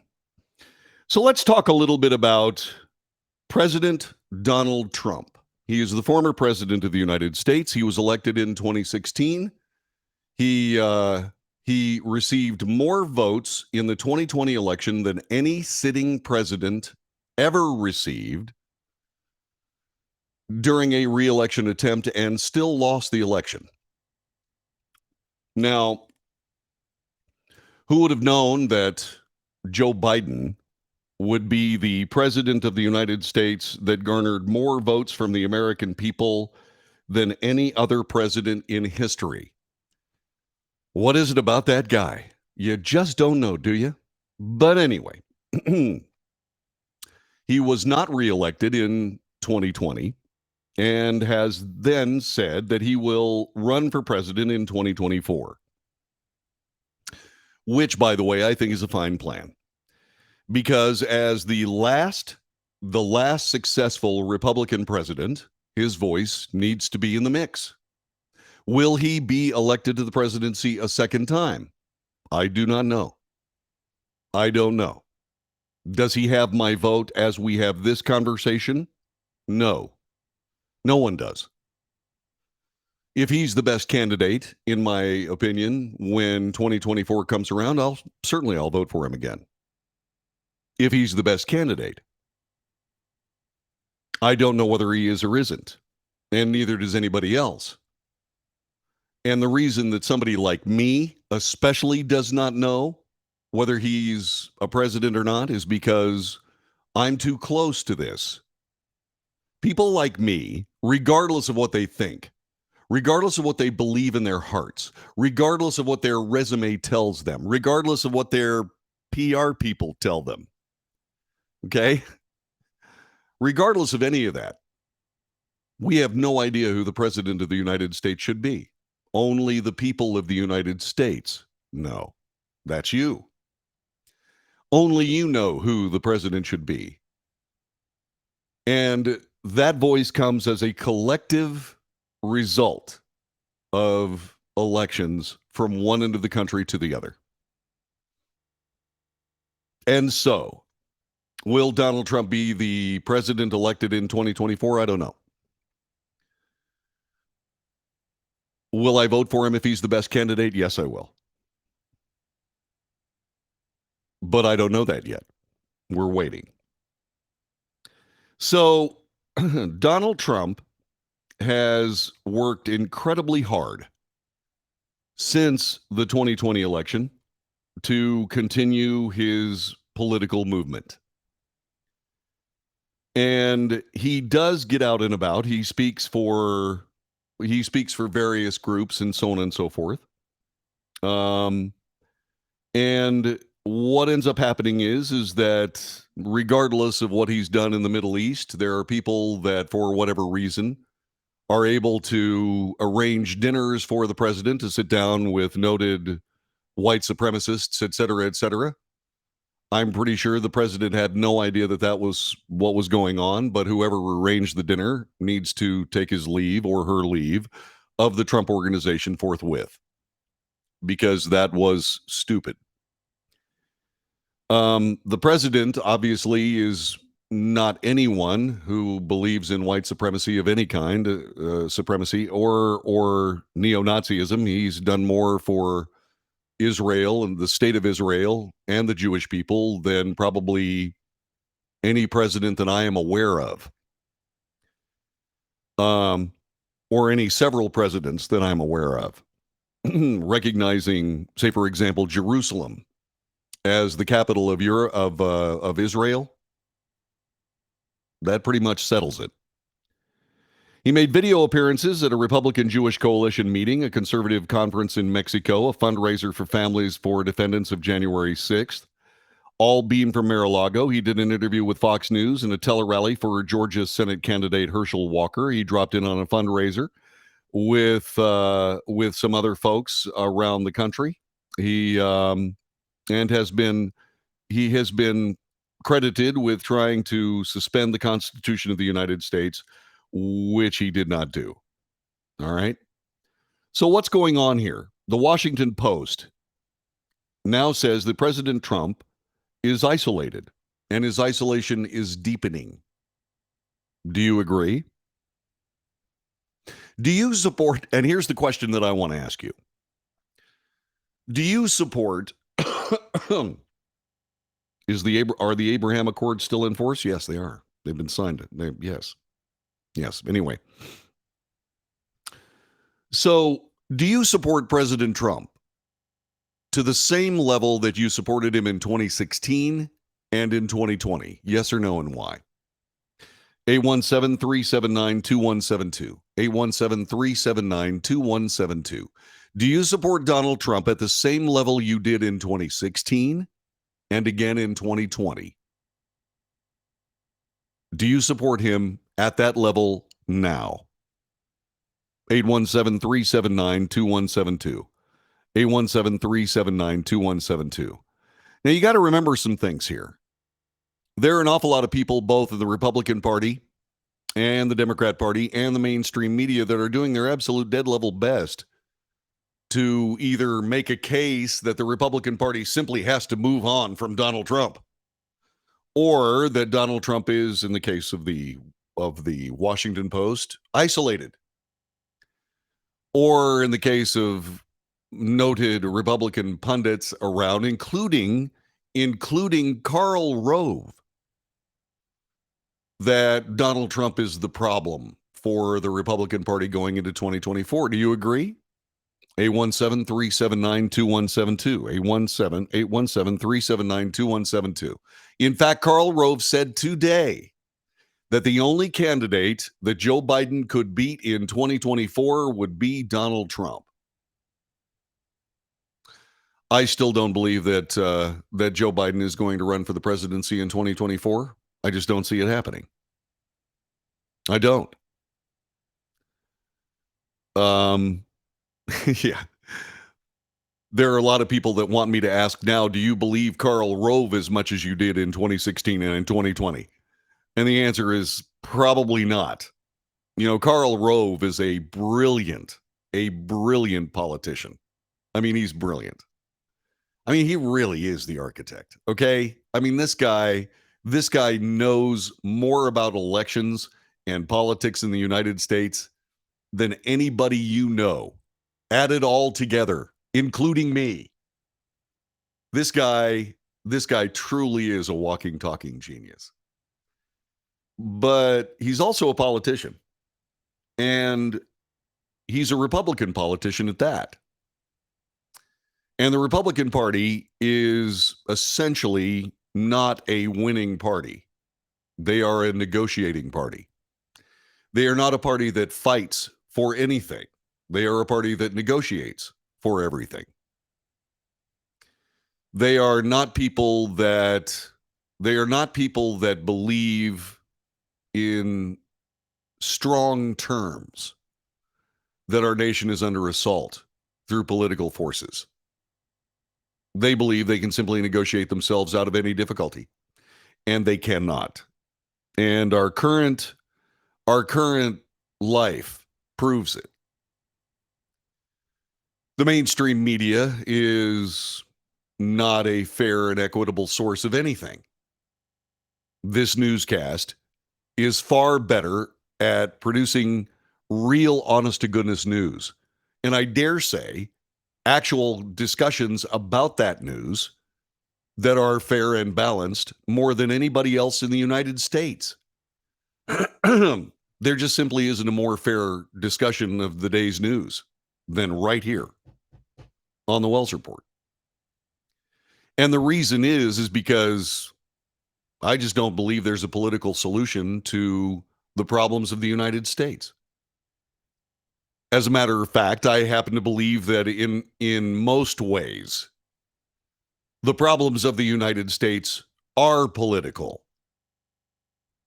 And as the political parties of the United States are run by politicians, I'm relatively sure that the problems of the United States, mostly political, will never be solved by people who are political. I believe that we, the people of the United States, should spend more time thinking about the first three words of the Constitution of the United States and should act thusly. And I've been saying that now for years and years and years. I still believe that that is what we need to be doing. We need to elect people like us instead of people like them. And I'm talking about politicians. So when I start thinking about who I'm going to support in 2024, not going to be a politician. Oh, they may list politician on their resume as what they do for a living. But if they actually are politicians instead of people that are essentially politicians by accident, I don't see them getting my vote. Because I'm not going to elect a Republican or a Democrat. I'm going to elect an American. This is the Wells Report. Back with more in just a moment.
This is the Wells Report. My name is John David Wells. Our telephone number is 817-379-2172. 817-379-2172. So I've talked a lot about the mainstream media, and the mainest of the mainstream media is the New York Times. And the New York Times is currently dealing with a 24-hour strike. Yeah. Reporters and editors of the New York Times are striking the newspaper because their negotiations with management have failed to produce results. Hundreds of employees rallied in the streets of the Big Apple. We're fighting for a fair contract. We've been at the bargaining table for 20 months. We don't have a contract yet, said Times journalist Larry Buchanan. We are out here striking because we want a fair contract. We haven't had a wage raise in 2 years. Yeah. Times and union members have continually sparred on proposed wages and bonuses for employees, as well as remote work policies in the company's performance rating system. One employee of the Times, speaking on the condition of anonymity, said that she worked as an assistant for the paper for 6 years without the salary needed to sustain a living in or around New York City.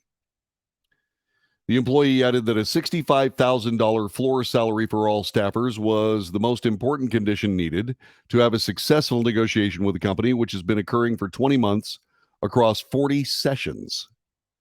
The New York Times Guild, a union part of the News Guild of New York, said in a Wednesday statement the paper's proposal failed to meet the economic moment and was far behind inflation and average wage gains across the U.S. At least 1,100 employees have signed the pledge to strike for 24 hours. The strike is notable because of how rarely Times employees have rallied to receive greater compensation and benefits. Kevin Draper is an investigative reporter for the sports section, is a member of the Guild's contract action team. They are tasked with keeping the bargaining committee up to speed with staffer priorities. We feel New York Times management are not making proposals that recognize our value to the Times or the strong position that the company is in. Draper said the strong work of the Guild members has allowed management to receive pay increases, offer stock buybacks, and increase dividends for stock, while the editors, reporters, security guards, the temp, the photographers go unrewarded. Draper dismissed the notion that management is intentionally bargaining in bad faith, but doesn't believe they're making acceptable proposals either. Whatever sort of faith they're bargaining in has not led them to put forward proposals that are adequate. Feeling like we're sort of forced into a position of walking out is a sad position. Most of us like our jobs, would just like to do them. New York Times management has complained in the press the Guild does not want to negotiate in person, as the union prefers Zoom sessions so that all members can witness the bargaining attempts. Buchanan believes a silver lining of the COVID pandemic was that Zoom was normalized and that Guild members have been able to witness bargaining sessions firsthand. I think that's actually a pretty good idea. I'm just saying. Is the New York Times in a strong financial position? Yes. Yes, they are. They don't have any problem with solvencies yet. But just keep in mind that they're floated by the leftist agenda. So it's not as solid as you might think. We are able to see what happens and how the process plays out. I don't think that's been a bad thing. I think it's been kind of amazing, and it's partly why you see so many people rallying for a fair contract, because we have been able to see the behind-the-scenes process. The idea that we were just hammering it out behind closed doors would go faster is just not true. So Jenny Vrentes, who spent the morning handing out flyers on the street across from outside the Times headquarters, agreed the bargaining should be open to everybody. She said management hasn't been committed to getting a fair, complete deal done. Guild members have seen the situation unfold with their own eyes. The New York Times, the old gray lady, all the news that's fit to print. And the workers are on strike. Okay? And so we'll see just exactly what happens with the New York Times, but I suspect they'll probably be in business very soon. This is the Wells Report, back with more in just a moment.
This is the Wells Report. My name is John David Wells. Our telephone number is 817-379-2172. 817-379-2172. Let's see what we have here. Every now and then, I've been going back to Twitter to find out exactly what's been going on with regards to the Twitter files. As you know, the Twitter files have been essentially railroaded by a very shrewd, very well-placed political operative, a man who used to work for the FBI as their senior counsel and then moved to Twitter and was able to keep his hands on virtually everything that the FBI had been doing with regard to the thwarting of President Trump and other things, like, for example, the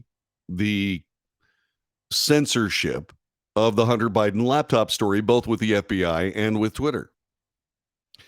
Apparently, without Elon Musk knowing it, James Baker, this lawyer, had essentially gone through, edited the first tranche of Twitter files emails. And you'll note that many people said, not a lot of there. Well, maybe there was a reason for that. Elon Musk, once he found out that James Baker was a part of the actual puzzle, fired him immediately. He was exited from the company. Just like that. So he's no longer in play. So who is? Well, our Taibbi, I can't remember. I think it's Alan. Is that his first name? Let's see. Taibbi, Matt Taibbi. There we go. Matt Taibbi and Barry Weiss. Barry Weiss used to work at the New York Times. Those two are currently going through all of the new emails, okay, that will be a part of the next group of Twitter files. And so what I've been doing here is I've been going back to see just exactly what's been happening and trying to read it. Let's see if the Twitter files are just the tip of the iceberg, but I refuse to concede the United States will share the Titanic's fate. May God bless Elon Musk and grant others the courage to do the right thing. Our country is at stake, says Rudy W. Giuliani. Former CEO Jack Dorsey calls on Elon Musk to release all of the Twitter files. That's something that we're going to be talking about here in just a couple of moments. Elon Musk just said from the Twitter files that the most important data was hidden. Jim Baker, a former FBI agent, was most likely deleting bombshell documents, and the media does not even care. Enemies of the people, says Colin Rugg. Okay, now these are just people on Twitter, by the way. Jack Posobiec. Elon Musk just confirmed data may have been hidden and deleted from Twitter files. That doesn't surprise me. It doesn't surprise me at all. This revelation follows the sudden firing of James Baker, the FBI cutout who intercepted the files before they were sent to Matt Taibbi. Now, for those people that don't believe in the deep state, are you beginning to figure things out yet? Or what? Yeah. Let's see. For those critical of Elon Musk's Twitter, look at what he's done. He reinstated Trump and others, released the Twitter files, ended COVID misinformation rules, agreed to Twitter amnesty, removing CSAM at scale. I don't know what that is. Fired activist executives and non-essential employees. Surely it's just a coincidence that the Biden administration is investigating one of Elon Musk's companies at the same time Musk is releasing truth on Hunter Biden. Yeah, that's sarcasm in case you're wondering. Let's see. Okay. Elon Musk has changed the Twitter button, the like button, from a red heart to a blue heart. Okay. Let's see. Elon Musk has been releasing the Twitter files, which showed the Biden campaign asked Twitter to block information about Hunter Biden from being broadcast. The mainstream media and big tech complied. And that, by the way, is the real issue here. in my view, at least. So let me give you the very latest. That was just looking at Twitter. And if you go to Elon Musk Twitter files, okay, that will tell you everything. Let's see. This just popped up. Elon Musk just informed his predecessor, Jack Dorsey, that some of the most important data was kept hidden from him and suggested some may have been deleted. Musk fired Twitter's deputy general counsel, Jim Baker, after it was brought to his attention that Baker had vetted the first installment of the so-called Twitter files shared by Substack journalist Matt Taibbi last week without his knowledge. Baker's involvement in curating the files relevant to Twitter's suppression of the Hunter Biden laptop story sparked a firestorm on the platform, particularly since Baker formerly served as the FBI's general counsel during the Russian collusion investigation. Yeah, you see how this guy is connected? Isn't it amazing how he went from one job with the FBI to another one that was just as equally as important from a standpoint of being able to cover the FBI's backside? That, by the way, prompted Dorsey, who stepped down as Twitter CEO last year and left the board of directors in May, to call for full transparency with the release of the remaining Twitter files. If the goal is transparency to build trust, why not just release everything without filters and let people judge for themselves, including all discussions around current and future actions? Make everything public now.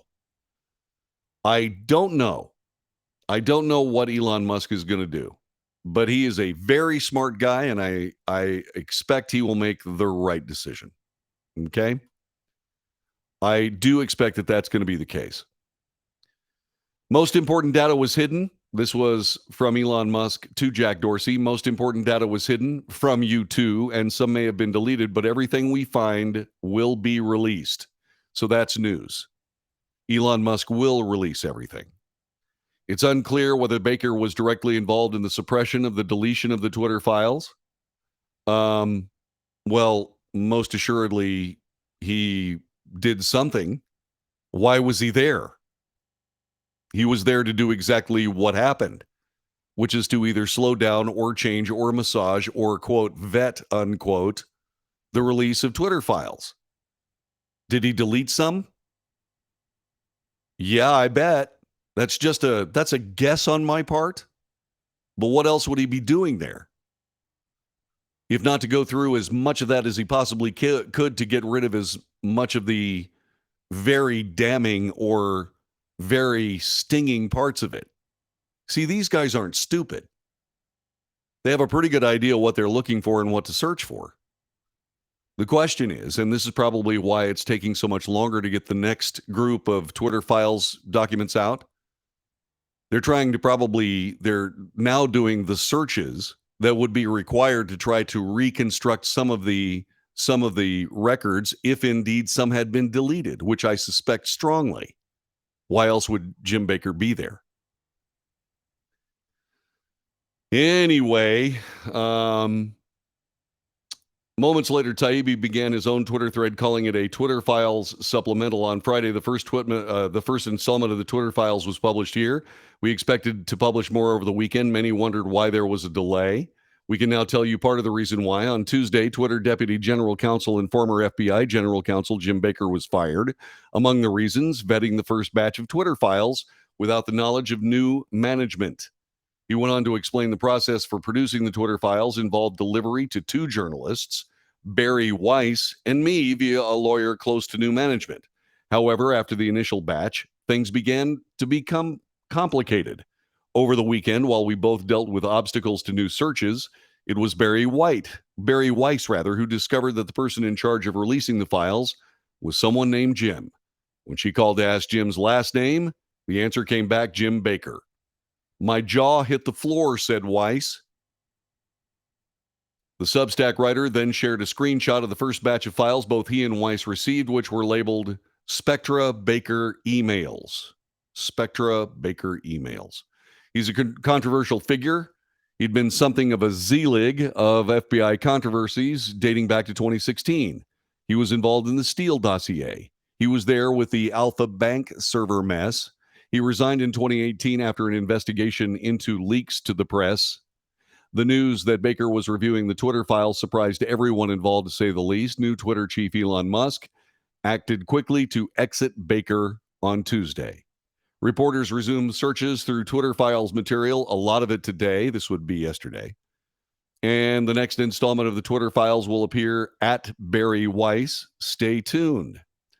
All right, so let me go back to here and let me go to search and let me go at BARIWEISS at Barry Weiss. At Barry Weiss. All right, 668,000 followers. Let's see. Let's see. Common Sense has more than 250,000 subscribers as of today. An amazing number. We're just getting started. If you want to do great journalism alongside people who believe in honesty, doggedness, and independence, apply here. Maybe I should send them a resume. Let's see. I believe there are other stories going on right now about hijacking pediatric medicine. It's very important and affecting millions of American families. And she doesn't have anything at this particular moment. Doesn't have anything at this particular moment regarding the Twitter files. Okay, so there we are. Now, let's go to Politico. It was last week that Elon Musk dangled the arrival of promised multi-day blitz of internal company documents, a stunt he pumped up to 120 million followers, starting with the backstory on the company's late 2020 decision to block users from sharing coverage of Hunter Biden's leaked laptop files. The first episode came on Friday night in a 40-tweet thread from journalist Matt Taibbi, who had been provided some of the company's internal emails. 5 days later, for all of Musk's promotion and drum rolling, there has been no further release, just a freewheeling online chat Saturday night that featured a cast of colorful personalities talking about free speech. The delay offers a window into some of the challenges that Musk is facing as he attempts a radical overhaul of the platform he just bought, changing not just the company's staffing and strategy, but its politics, shifting a largely progressive-leaning platform to one committed to more libertarian visions of free speech. Taibbi said Tuesday that complications involving a Twitter lawyer had been holding up the rest of the document, suggesting the lawyer was working at odds with Elon Musk's executives. Musk had tweeted 20 minutes earlier the lawyer had been exited from the company. In an earlier test exchange with Politico, Taibbi pointed to an internal conflict and Twitter's own corporate culture as the source of the delay. The company is used to operating in open defiance of its CEO. Now, most of those higher-ranking people are gone, but this is still a logistical battle more than anything. So if you see delays and other head-scratching things, please keep that in mind. According to Musk, the company's internal files had been open to both Taibbi and Barry Weiss, a former New York Times and Wall Street Journal opinion writer. Both writers are outspoken critics of perceived liberal groupthink in mainstream media, a cause to which Musk is increasingly devoting his new platform. Taibbi, whose tweet thread Friday night is the only release of internal documents so far, said Weiss would be posting the next installment. Weiss did not respond to emails requesting comment. And offering fresh details on the Hunter Biden laptop story, Musk is reviving a favorite hobby horse of conservative media critics. In the run-up to the 2020 election, Twitter decided to block any links to the New York Post coverage of contents of the Hunter Biden laptop. Users could not post the story or even link to it in private messages. The Post itself got its account suspended for more than 2 weeks for refusing to delete a tweet about the story. Twitter reversed the suspension and restrictions, but the episode was widely seen by conservative and libertarian critics as a Biden-friendly move by a social media platform whose leaders increasingly leaned progressive. Twitter CEO at the time, Jack Dorsey, later said he regretted the decision. The release is the latest political frenzy Musk has waded into since he bought Twitter for $44 billion in late October. Remember, a lot of that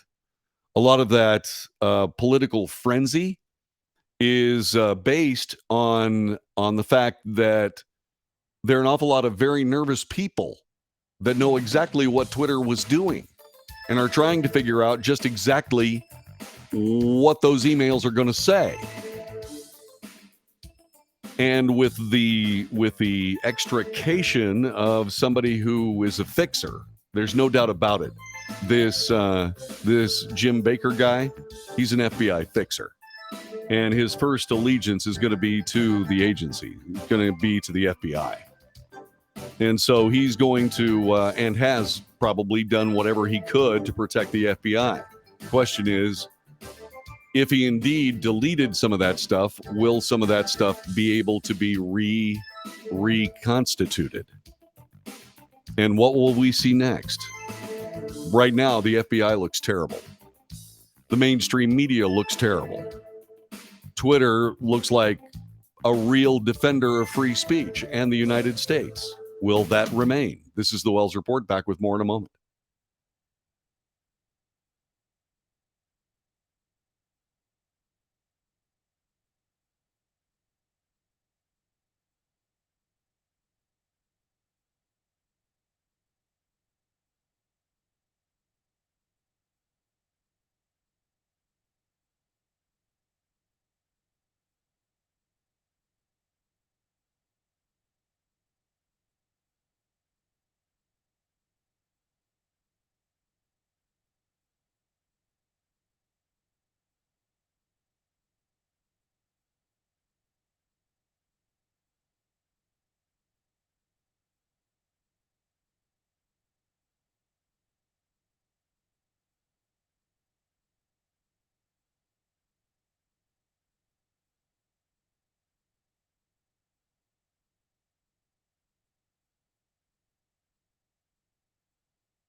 This is the Wells Report. I want to make sure that I get these names correct. Elon Musk and Barry Weiss. Stop making fun of me, okay? Stop making fun of me. I burn a lot of neurons on this broadcast, all right? Every now and then I get the names wrong. Barry White. Can't believe I said that. Barry Weiss. She's wonderful, by the way. She's actually very good. I like her a lot. And as far as Elon Musk is concerned, I'm gonna have to start writing these names down and have them in front of me, so I don't keep doing stupid things. You know what happened yesterday, right? Isaac nailed me for saying Elon Trump, and I was so embarrassed. You know, have you ever run across somebody that when they make a mistake, the the number of times they repeat it is based on how embarrassed they were the first time they made the mistake. That's me. Yeah. Elon Trump. We know what you meant. Yeah, I understand all that. But still, when you're trying to do real journalism, you really kind of sort of need to get that stuff right. And I am trying to do real journalism. So I really kind of need to do that right. See, back in the olden times, I used to have somebody named, what was her name? Oh, yeah, Vicky Stifer, the world's greatest executive producer ever. And she would make fun of me on my AFB, and she would say, "No, you screwed that up. No, you screwed that up. Oh, okay." And then I'd fix it right there. It's Freudian. Elon is doing things like Trump. Yes, it is. There are reasons I do it, but Anyway, let's talk a little bit more about this. There is something called the MacIver Institute. The MacIver Institute, and they are talking about the real Twitter files bombshell, which is the FBI's involvement in the 2016, 2020, and 2022 elections. It is not their job to play politics. You don't want the secret police of your nation playing politics. And that's exactly what's happening. Okay? In this particular article, which, by the way, is the real Twitter files bombshell, what I'll try to do is wait a minute, I can do that. Hold on a second here.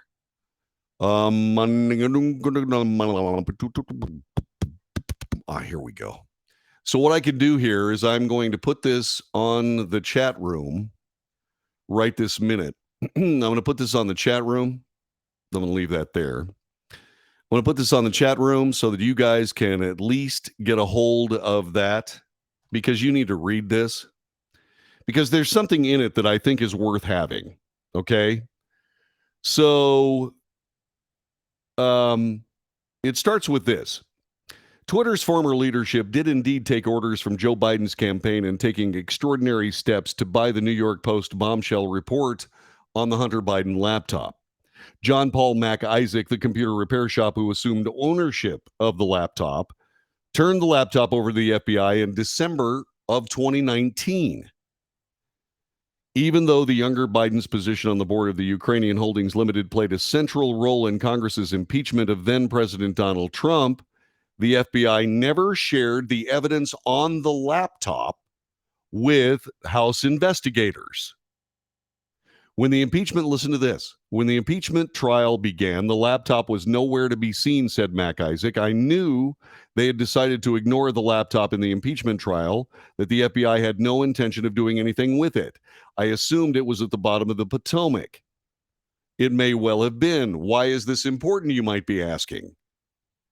The FBI could have cleared President Trump of the charges he was being impeached for regarding his calls for Ukrainian President Volodymyr Zelensky to investigate Biden, since the laptop contains clear evidence of pay to play. But the FBI did not raise a finger. They did not provide that exculpatory information to the committee, and they impeached President Donald Trump. That is earth-stopping. This is the problem. The Hunter Biden laptop would have invalidated the first impeachment trial of Donald Trump. Would have just made it go away. But the FBI didn't do a thing to provide that information to the impeachment committee. They just let him twist in the wind, according to this article. 10 months later, when material from the laptop appeared in the Post reporting, the FBI could have confirmed the existence of an investigation into Hunter Biden to vindicate the paper, but again, it didn't. It allowed more than 50 former top intelligence officials to claim in an open letter the story has all the classic earmarks of a Russian information operation. That means that 50 former top intelligence officials are all part of the deep state. All part of an attempted coup to remove Donald Trump from office. Because they were wrong. And they very likely knew that what they were doing was playing politics. That alone would have been unforgivable, but the FBI also sent agents to warn social media companies about the supposed Russian disinformation involving Hunter Biden that might come out before the 2020 election. And since the people that were running the social media were all Biden supporters in the first place, they jumped right on the opportunity to make sure they were doing what the FBI was asking. But the problem is that the FBI was asking in the first place. That article right there, MacGyverinstitute.com, should be required reading of every American in the United States of America. And there's more. And we will report it every chance we get. This is the Wells Report. Have yourself a wonderful evening. We will see you tonight at the Dream Tacos in Bedford, Texas. I hope. Hope to see you. All right, you guys, I'm going to go. Thanks very much. Would be a victory tune if Trump once again against the wind. No kidding. Whoa. Boy, that FBI mess regarding this laptop, it may just do him in. It gets worse every second. I said this back then. I said, what if this is too big? What if this is too big a mess to actually make public? And isn't it interesting that the very instruments of trying to keep this information from the American people for political reasons would be the instrument of spilling it all on the ground in front of everyone? Boy, let's hope that Elon Trump has good security, huh? All right. God bless. Take good care. I will see you tomorrow. Hopefully I'll have a good gig tonight. I'll let you know one way or another. Peace, love, joy. I'll